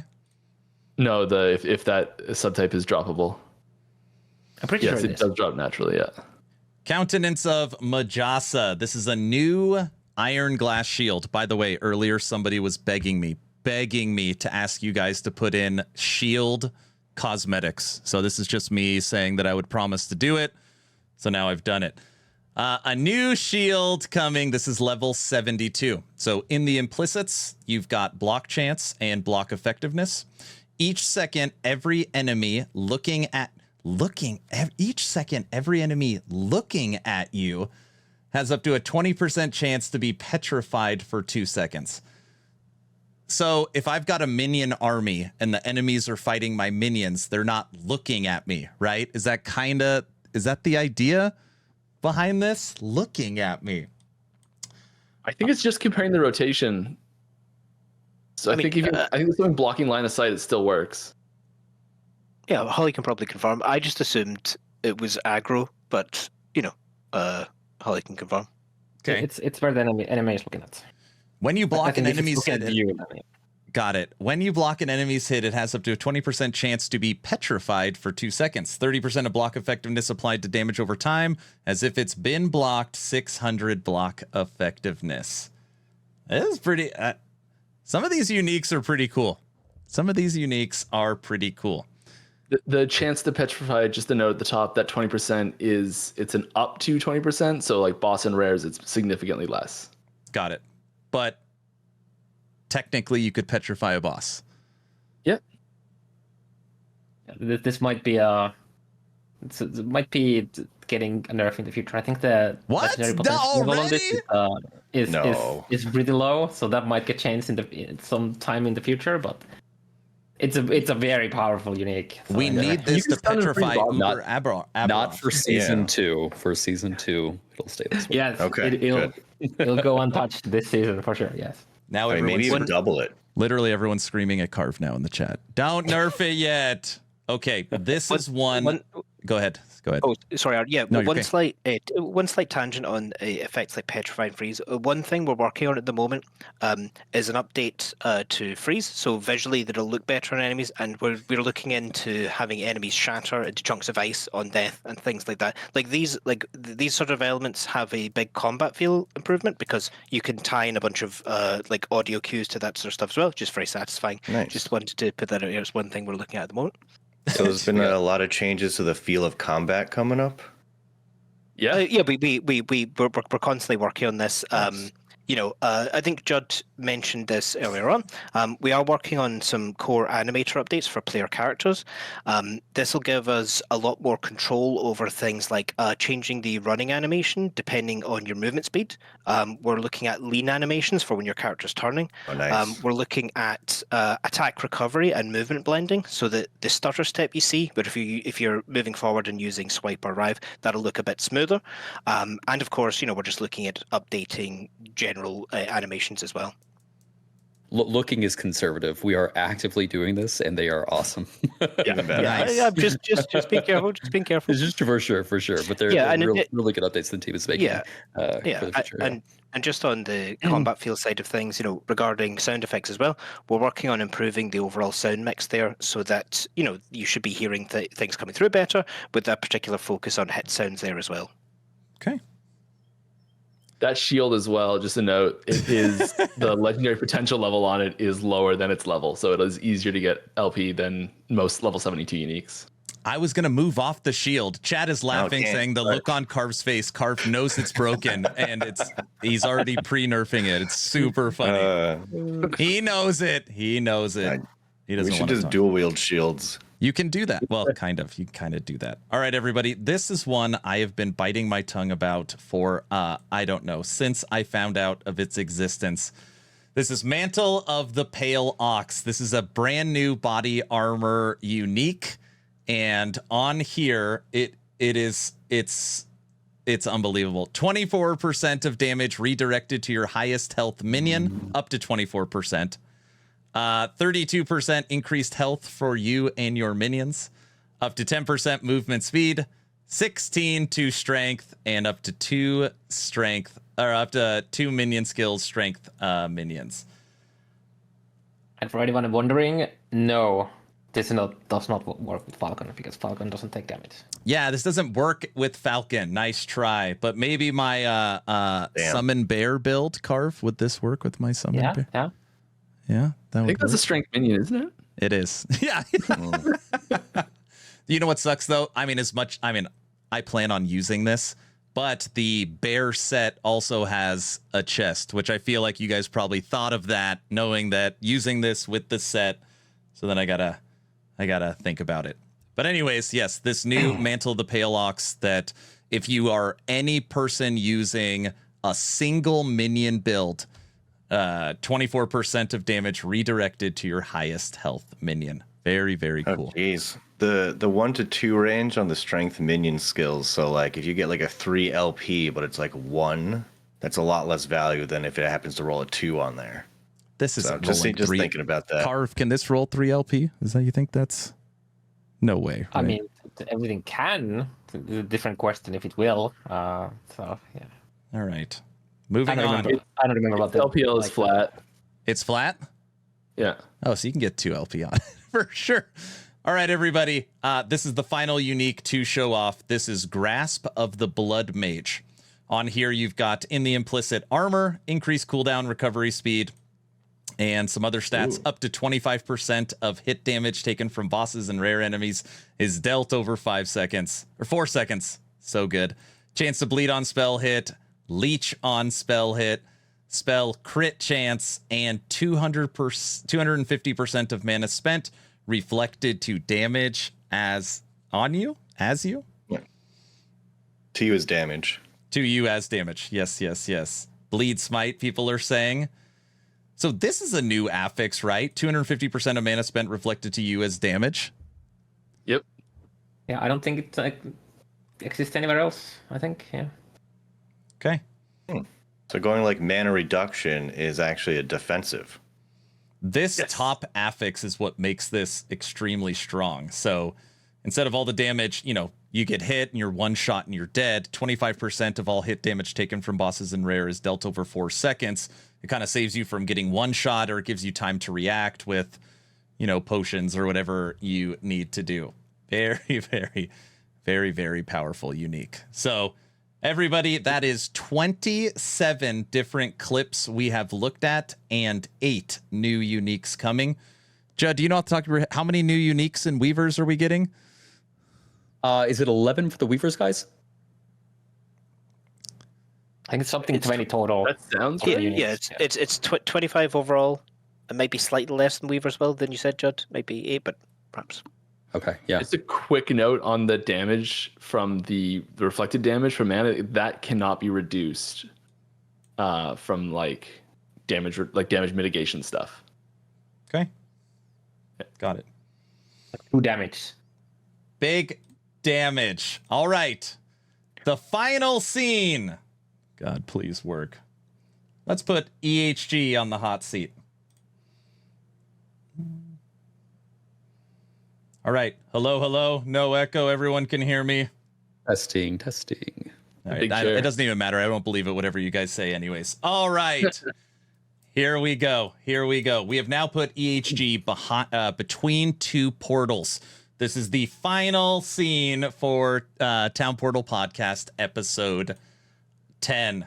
Frosty, hit him. Okay. Can we go back to the shield real quick? No. So, I just want to know this. If you have, I know you're getting rid of the volatile zombies on potions and belts. Now they're bees. What happens to the old ones in your bags? Are they changed, or do they have now they're super powerful because they still have volatile zombies? The bees. They're bees now? The bees. They're bees. Yes. Okay. Everything updates retroactively like that. Okay. What are the chances you guys will drop the update today or tomorrow? Oh, Not very likely. 0. All right. damn. I almost had a chance of playing. Okay. Oh, geez. I got some lore tidbits here. When a zombie gets old enough, it turns into a bee. So Oh, there we Oh go. my gosh. Canon. What is everyone's spec that they're going to be starting this season with? You can Heartseeker, 100%. Yes. This is, this is a reference to the old Diablo 2 guided arrow. I think a lot of ARPG players understand that. We were super excited to get the chance to take that as a base and bring it into a new era. Heartseeker is going to be super cool. So Heartseeker for me. Okay. Wait, Judd, are you going to do fire Heartseeker, cold Heartseeker, triggering puncture Heartseeker, throwing Heartseeker? Yeah, I'm still debating here. I really want to try just going full physical. I'm debating whether I should do. So you've got the multi-shot node that makes it to where you can upfront damage is increased by 75%. I'm not going to take that. I'm going to take Heartseeker, and then I'm just going to be able to spam multi-shot from the back line. So I think I'm going to try to go full physical and crit to begin with, but we'll see. Okay. I think I'm gonna change your mind right now. There's a on the fire conversion, there's a buff that grants you fire spell damage, and there's a belt that may or may not drop a meteor on enemies. Right? I'm going fire. And you can turn Heartseeker to provide you mana on hit. So Okay. And there's no nerfing once this goes in, right? Correct. Unless it's a bug. Good. No, it's fine. Not a Heartseeker. Heartseeker would be bugged. Let it be. That's actually a good idea, Carve, because then with you could actually scale it as spell. yeah, and then you use a dragon song to get the dragon song procs, Yep, you get the meteor exactly. procs, and then you use it to generate your mana. Yeah. So then all you need is just a high crit chance to drop your meteors. That's a good idea. Yeah. With enough recurve chance, like you don't even need that high of a crit chance to just pretty frequently get crits. Yeah. And what else are you guys playing? I think Ross, Mike, what are your starters? Yeah, well, I've changed it a couple of times. If the change for the Witchfire unique does, it does have that area, I'm probably playing Warlock there. I just need to check that change got in because it was a last minute addition. Hopefully it's not in hotfix. And if that's in, that's what I'm playing. I'm sure it's on the last page of patch notes. Oh, nice. We should read those out. Yes. I'm probably going physical bleed Heartseeker. That's my plan. I'm gonna do the build that I wanted to play, but I just couldn't bear with the volatile reversal stuff. So I'm probably gonna start with the mono-stacking Judgment Paladin with an aura, and then just Just run say around. you're starting Righteous Fire. Just say you're gonna try and do it. We know. I can't. No. You'll judge me, so I can't say that. All right, you're right. I guess that's fair. That's fair. I mean, it's a judgment, so it makes sense. Was that everyone? That was everyone, right? Yeah. Okay, What are you starting with? guys. You made the decision to allow us to respec our mastery, which is something that EHG in the past wasn't sure they wanted to do. What about maybe letting our pets be able to pick up gold? Not anything else. We got to pick up the shards, and we got to pick up the keys, and we got to look at the loot, and we got to click on the woven echoes. But maybe, that capybara's got a gold pack on its back, and the loot lizard pet has a gold pack on its back. What about maybe pets pick up gold? If we ever were to do that, and I don't think we currently have plans to do that, we would have some way of providing everyone a pet that would do that for free. Okay. Correct. So I don't think we are planning to do that. Okay. Out of all of you, who's most likely to be taking down Uber Abberoth this season? Oh, that's a good one. Oh, Mike, you saying? It's Oh, probably not a good one. It's not going to be you, Mike? No? Down to Carve that way. Carve. Okay. All right. Carve. I mean, that's fair. Unfair. I'm already done it, but Oh, that isn't fair. All right. Who's the next? Who's next on the line? I'll race you guys. There you go. you'll see me die on Okay. ladder for sure. Oh, On my for way sure. there. Yeah. Something For that gets sure. brought up pretty frequently is the thoughts around hideouts and being able to provide EHG with an endless flow of money by allowing us to kind of have that end of the world completion area be almost like a mini hideout where we can decorate it and make it look cool. Any thoughts on hideouts? You know, we have had conversations about this. It is something that we are warm to. There's a lot of technology that would go into creating a hideout hub type system. It would be unlike other hideout hub systems that you guys have seen if we do it. But yeah, there's discussions. There's talks internally about potential there. Okay, very cool. Are you currently working on any spell cosmetics that aren't going to make it into the new season, but they're definitely being worked on right now? And what are they? There are definitely some that are being worked on right now. Yeah. Yes. I'm unsure we could talk about specifics. Okay. I mean, it's just us. It's no one else's. He's here. Correct. Right. Very private. Yeah, we'll pass on that one for now. Okay. No worries. I would love when Mike is streaming on Friday to be able to go hostile and we could duel and have some fun in PvP. Any thoughts, not non-serious PvP, not like we're stealing each other's loot. Any idea for like dueling or anything like that in the future for PvP? It's something that we've always wanted. It's one of those things that we really just need to have it be like a few day project where we get a couple developers to go and prototype that, because I don't think it would actually be very hard to implement a dueling system. Now, the concern with any type of PvP in a game like this is as soon as you say PvP, people have expectations, some higher than others. Yep. And as soon as you add expectations in PvP into an action RPG centered around character power and loot, balance is very, very hard. I think if we could set expectations correctly, entering something like a dueling system would be very possible. We need to have like a weekend jam on something like that. Very cool. Okay. This is another each of you question. Are you starting this season on Legacy or Season? And are you going Merchant's Guild or Circle of Fortune? Oh, wow. Season COF. Season COF, yeah. Yep. Season Merchant Guild. Hardcore. Yeah, it's all hardcore TOF, of course. I need to get those. All right. Death Nice. All notifications. good. Yeah. Good answers. Judd, the top dog, the initial person, the first person to put out the Reddit post, the reason why this game exists. Since the Kickstarter days, Last Epoch has come so far. It's been like kind of one of the more favorite things as we watch the Kickstarter video to just see how the game has progressed and what you guys have done, which is just truly incredible.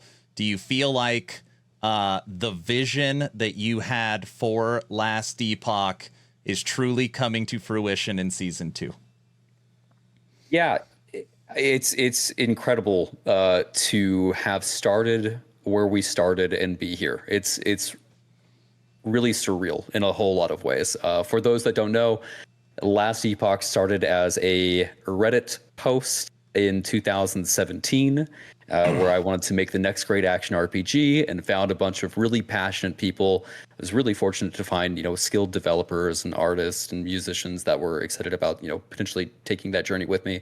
And then my goal has always been to get a bunch of die-hard ARPG enthusiasts together so we can get into a room and debate what the best systems for an action RPG could possibly be.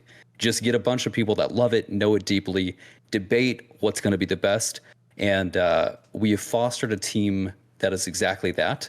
And so the vision for the game, it continues to evolve. It will continue to evolve going forward.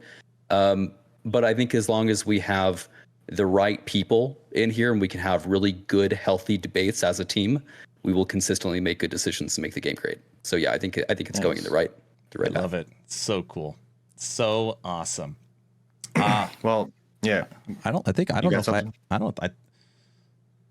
I got one more thing Go here. ahead. I mean, speaking of the vision and future vision of the game, are you guys planning on like this season coming out? Is like an expansion. Are you ever going to make like an expansion to the game, or are you just going to keep it as is and just do huge changes when it needs to be, seasons when it needs to be? Also, for people who own the game, are you going to ever charge for an expansion coming up, or are you still going with the $35, which is pretty damn reasonable these days, Sure. going forward? Yeah, our goal is to make seasons at a faster pace and be able to monetize those in a way that keeps the studio financially healthy and growing. That is the goal. We're really hoping to see that season 2 and the awesome things that we've added to this and the vast improvements we've made with the cosmetic system, cosmetics in general, the shop. We're hoping to see that is financially going to keep the studio in a really healthy spot. So that's the plan. Nice. Cool. Very nice. Frosty? That's it. I mean, we went over a lot today, and I'm definitely excited to play. I personally am going to be getting that lightning cosmetic pack. Right. I just made a shaman totem dude recently, and I think it's going to look perfectly with it. Going Heartseeker when the game comes out, and I mean that's just my final words. I'm excited. Okay, everybody. Sorry. Go ahead. One thing we can do to wrap up here, because we did have the team say that the stretch build is QA'd and will get across the line. They have linked a really cool video of the new Monolith hub and some cool tech that we have there. I don't know, Aaron, would you be able to access that inside of our Discord channel? We have that, and then we have the additional patch notes as well. Yeah, you think I can't get that all while we're sharing 6 screens and 6 audio sources? That's easy. Yeah, no big deal. Yeah. Not a problem at all. All right, everybody, be right back. That, we were really excited about this. Don't say stuff like that. Yeah. Oh, Aaron's gone? No, not funny. All right, guys, they're going to be able to hear you but not see you for a second. 1 second. Yeah, sounds good.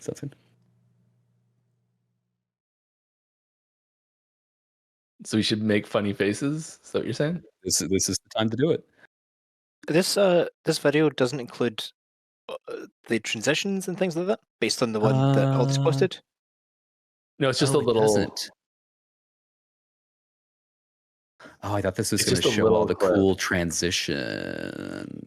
It is a sweet. Okay, I mean, it still looks really nice. This is one look at the Monolith hub, but there's some really cool stuff as you go and you traverse through this area. That'll make it feel like you're hopping between timelines. But this is still good. It's a good visual. It's a good reference to the visual quality upgrades. Oh yeah, the lighting on this looks awesome. Yeah, Can't wait for other people to see it on stream. Can't wait for them to take a look at that. It's gonna be so Aaron.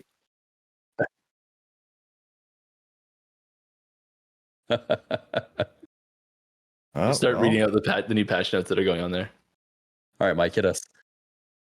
Summon Wolf, Summon Bear, Fury Leap, and Summon Thorn Totem have new skill icons.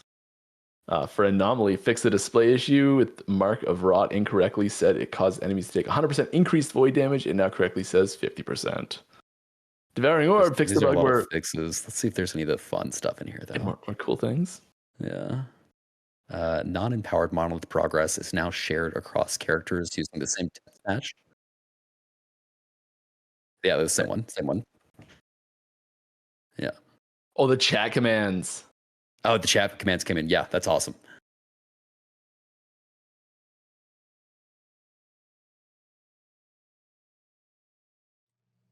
Yeah, the new chat commands are sweet.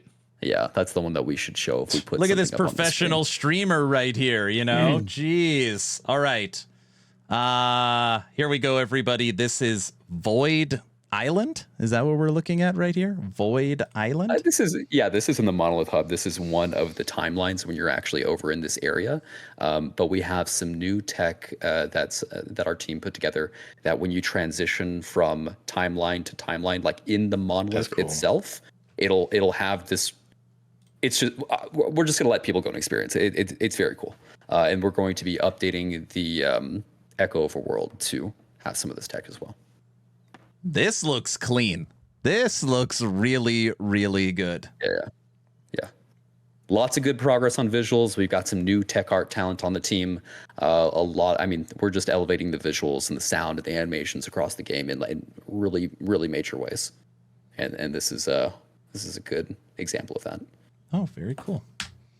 Very good looking. Very good looking. I'm also glad to hear that just ever improving the visuals because they just keep looking better and better. Yeah, you should go back and look at the Kickstarter videos.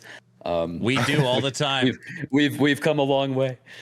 I always like pointing out when you guys show the initial classes and masteries. I tell the story of the knight and the forgotten knight and the end of time and all that good stuff. All right, here is page 101 of the patch notes. So this was going to be the first hotfix from what EHG is saying, and it's going to make it into season 2, correct? Yep. Okay. I know it's not super easy to see. General skills: Summon Wolf, Summon Bear, Fury Leap, and Summon Thorn Totems will have new skill icons. Okay. Anomaly: fix the display issue where Mark of Rot incorrectly said it caused enemies to take 100% increased void damage. Now it says 50%. Devouring Orb: fix the bug where Orb masters more void eruption damage would not apply unless you had source of increased area of Devouring Orb. Void Knight passive tree: singular purpose threshold bonus has been clarified to state that it grants the separate effects of less damage taken from slowed enemies and less damage taken from time rotting enemies, and that these effects are multiplicative with each other and other modifiers. Aaron, let's do this because a lot of these are fixes. This was the first hot fix. Go to the last image with the new chat commands. I think that's probably the coolest thing coming with this stretch build that is not mentioned in the patch notes. Added new chat commands. Mike, you want to take this one? Sure. So we've got /deaths, which lets you know what your death count is, which is the one that you get. No, everyone's gonna know how many times I've died. Deal with it. Oh no! All right, sorry. Go on. /corruption or /max corruption posts a system message to chat with your character's current highest corruption and timeline. /echoes posts a system message to chat with your current character's total number of echoes completed. Arena or waves posts a system message to chat with your current character's max arena wave completed. /season or cycle posts a system message with your season your current character was created in. And /mastery posts a message that your first mastery that your character chose. So you can a little bit of history in your character, ways to post some progress stuff nicely. And we also have a full length video with audio for the that little clip you showed. There's a full clip there. I really want to show it because it's been oh my god, the graphics look absolutely amazing. It's in Discord now. This is with the new graphics. It looks beautiful. Be right back with the new You got this, Aaron. Turn studio mode on and you can leave us up while you make the change. Yeah. I mean, I hope I'm not breaking NDA here, but I'm looking at it in advance and it is amazing looking. This is the in-game footage. Yeah. Oh my god.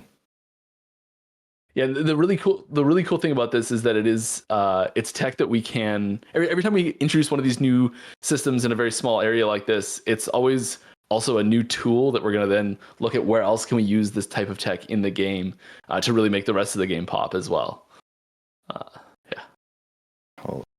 Yeah, I know. Just the grassing, the effects.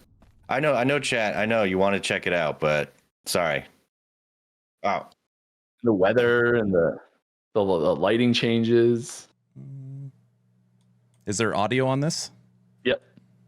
All right, we'll push up the audio. All right, everybody. This is a 4-minute clip. Yep. It's a walk through the Monolith area.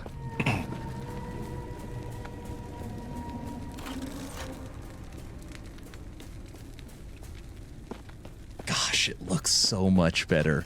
Gosh, it looks so much better how it transitions. Yeah. You get the theming and the feel of the zone that timeline is.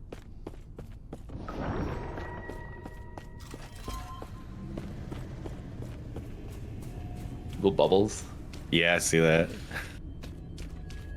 And you can hear the footsteps sound like they're in the area.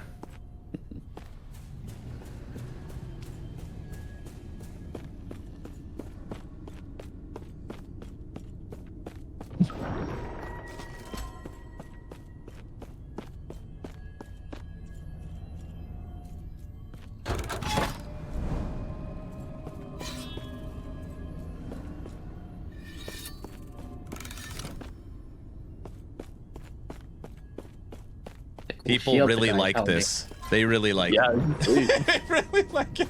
that red sign, the red black hole in the background.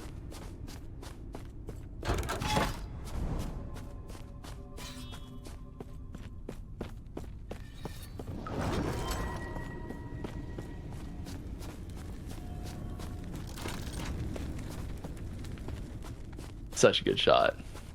Got the fire, light rays.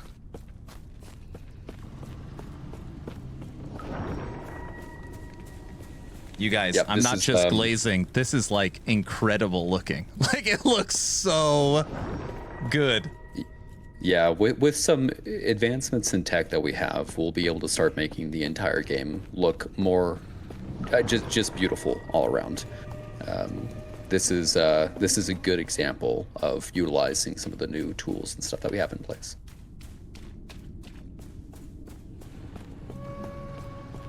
Does it go all the way up to the top three? Did I miss those? This one's one of my favorites. I don't know why I didn't say this earlier. The the boards and everything and yeah. It gives you a feel of the theming that's coming from that I like this zone. foliage. Yeah. And this is I think this is really indicative of like the the level engineer. of attention to detail and just like the cool stuff we're able to add to the game now and how much faster we're able to add these individual things. It's going to just ramp up.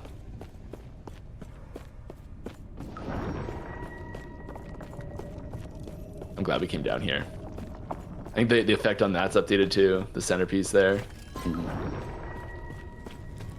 That transition never looks bad. I always get like a Death Mountain vibe from this. A burning black hole. This is just yeah.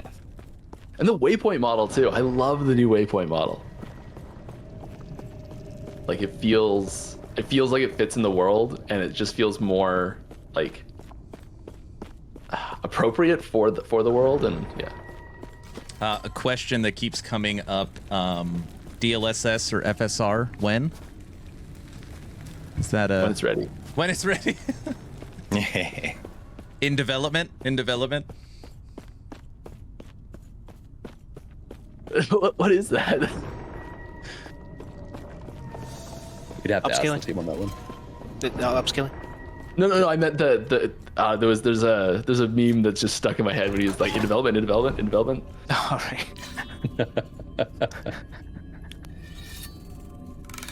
Yes, I do know what DLSS and FSR is. Sorry. We Yeah, figured. that's why I paused on it. All right, that is the whole video. Holy smokes, that looked really, really good. Nice job, guys. That is great. Obviously, we started a little late. Normally, we end the podcast with just taking a few questions from the community. Is that all right, guys? Maybe 5-10 more minutes maximum? Oh yeah. That feels good? Okay. I kind of almost just want to leave this playing, Frosty, and maybe we just mute it and stay on this Keep scene. it playing, mute it, and ask questions. Let's stay on Okay, the screen. just want to be as clear as humanly possible. I know a bunch of questions are about to be flooding in. Me and Frosty are going to do our absolute best to manage them. Frosty, I'm going to take YouTube. You take Twitch, okay? All right. And we'll try and we'll just do some rapid fire questions. All right. Hash notes when first one I saw. Yeah. Right. Yeah, hash notes when. like 6 hours ago. Can we get an update are there for server stability? I know we kind of touched that already. You guys like. Yeah. To recap, we're feeling very good about server stability for the launch of the upcoming patch. So we invite everyone to join us right on time, 11 o'clock. Okay. Any plan on new classes? We love classes. That's what I'll say. We love classes. Okay. All I right. bet you have a like list that. of like 10 classes and masteries already. Like, you know. I bet you're right. Could be right. Yeah, got it. I Only bet on 10? that. Only There's 10? such a gigantic backlog of things of like, wouldn't it be awesome if we could just make this? We've got to pick the ones that are the most important. Do you guys feel confident that seasons moving forward will have new sets?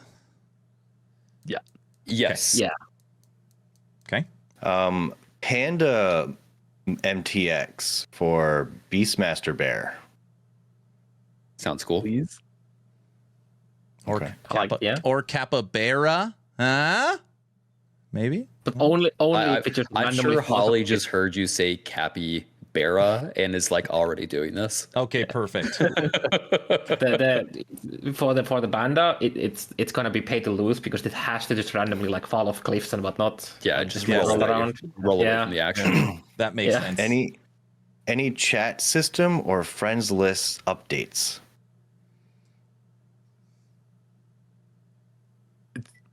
I mean, chat system, the announcements. The announcements coming with the chat Yeah. system, there used to be like this terrible bug that lasted way too long where there would be like large gaps whenever chat was very active. We've fixed some issues like that. The polling update time? Like, so it updates faster? Like, populates your friends list faster? Didn't we do that? Yeah, that's been worked on since 1.0 though. That typically happens very fast now. Okay. People are asking on YouTube chat sounds for the loot filter. Sounds for the loot filter. Very, very common request.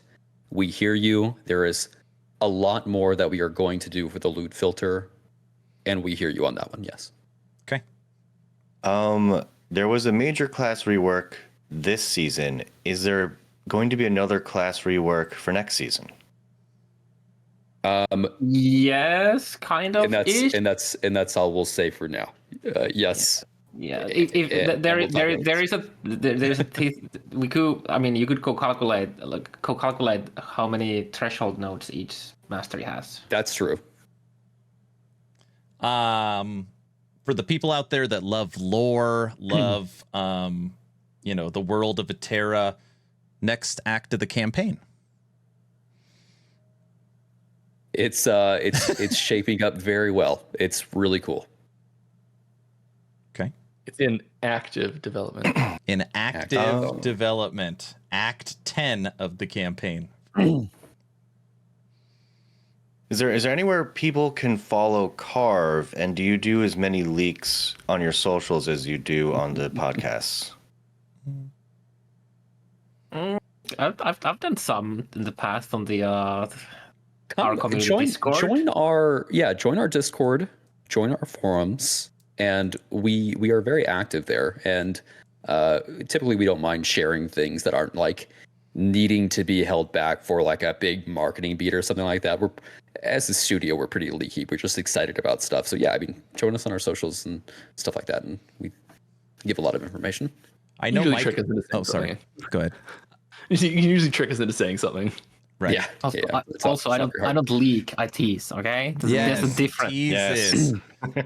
Mike, I know you've answered this question a ton on Friday's stream, but I am seeing it spammed quite a bit. Guilds, clans, even if it's just a way to chat with friends. Any thoughts on guilds and clans?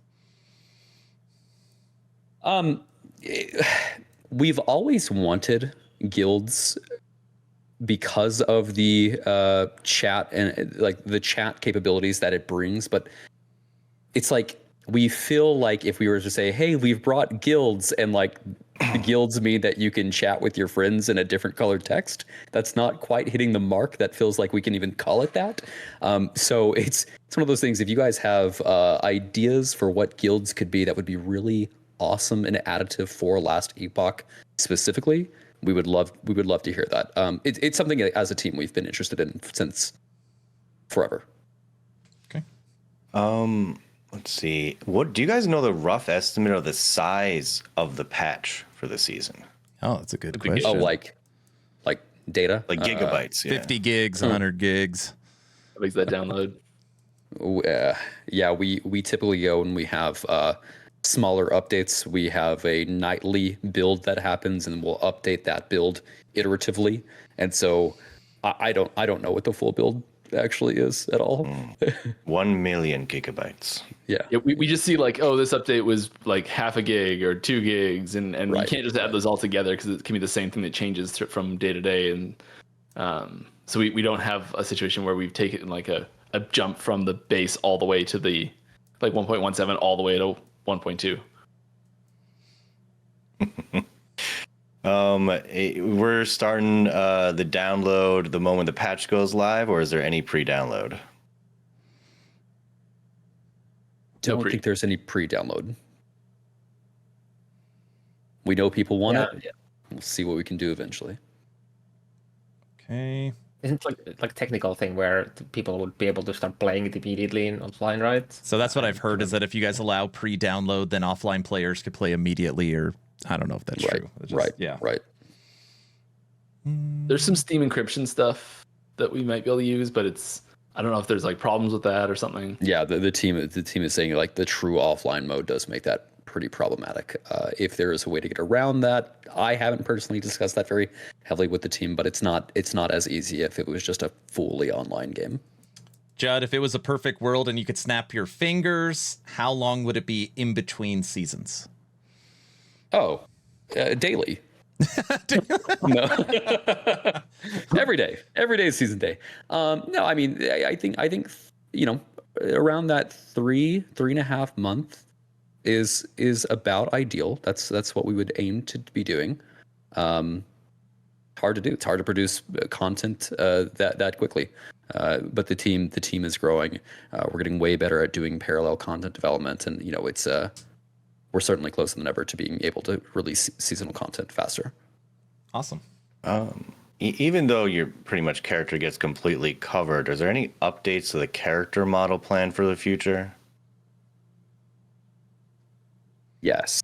There's some things like some of our character models, like the skin textures and stuff, don't look as nice as we'd like them to, and even some like proportional changes that we believe that we could make that would make them look nicer. What is the status on those, Ross? Do you have any idea if there's like an actual status update on that? Yeah, nothing to announce just now. Okay. Totally fine. Transmog when? I know these are like rapid. There's just a million. I'm just picking some out of here. Nothing to announce on that yet. No worries. Okay. Oh, geez. What? We've lost you. It's a Frosty. He's losty. Frosty's gone. Yeah. Frosty said that if his baby's Full circle. He said if his baby's coming, that he'll have a backup plan. No, I'm here. I'm here. Wife went into labor. I said, dude, like, obviously take care of your wife, but if your wife goes into labor during stream, it's going to be excellent content. That's what I told. Oh my God. Could you? I can't believe this didn't get brought up. Secret lizard level. Somebody's got to spill or say something like. What? Yeah. What are you talking about? If you're finding lizard tails, I would certainly buy a stash and store those lizard tails, at least. Honestly, that is unacceptable. I will absolutely accept that reason. I would. Why Keep wouldn't those you keep lizard tails? Yeah. The good memories that you helped. Poor lizards were super overburdened, right? Dude, everybody in chat, you know what that means. If you find lizard tails, keep them. Keep them. There is no lizard level, just to be clear. Don't go looking for a lizard level, but you should not get rid of them. You should not get rid of them. You can have up to 200 stash tabs. If you were to get every stash tab, I think it would cost about 190 million gold. One of those can be for lizard tails for sure. There you go. All right, let's do 5 more questions. Somebody on here said, is it possible in the future to get a price checker for the bazaar?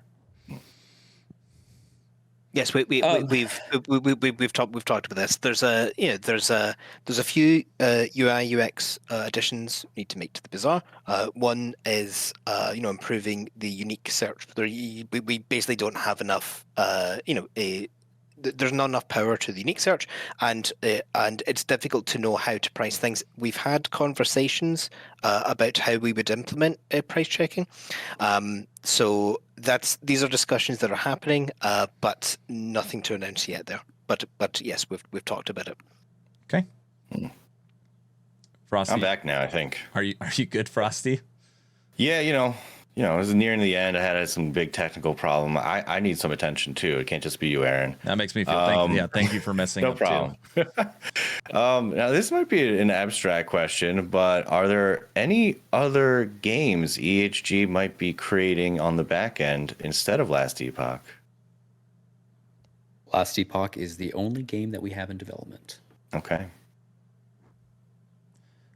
Is it possible to implement a pause feature in the future? Right now, offline has pause, online does not.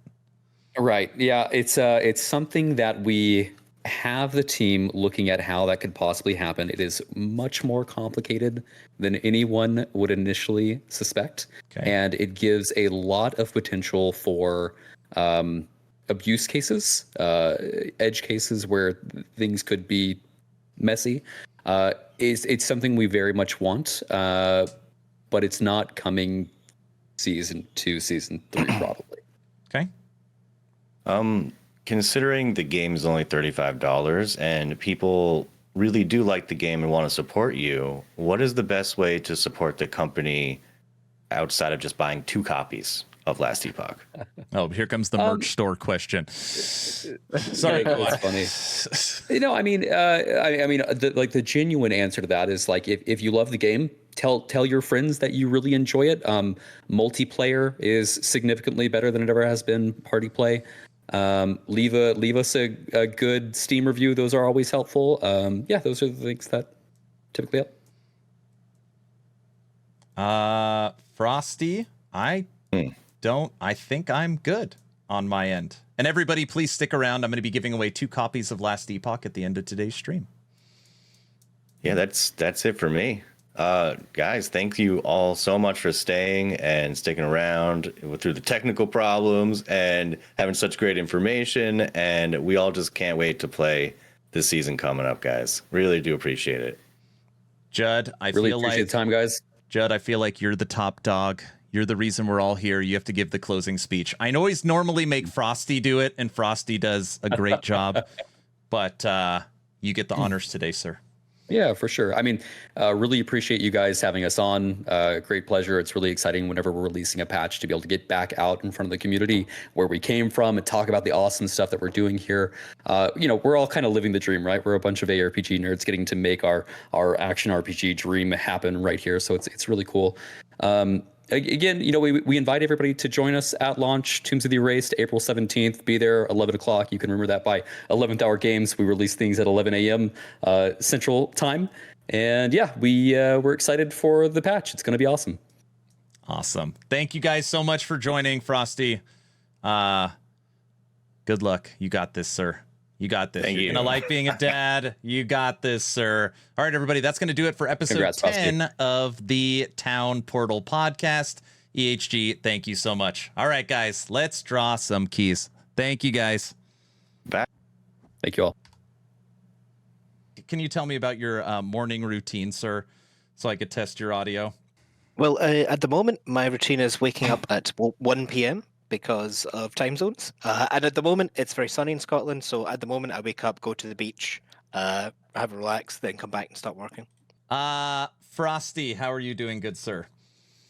I'm good.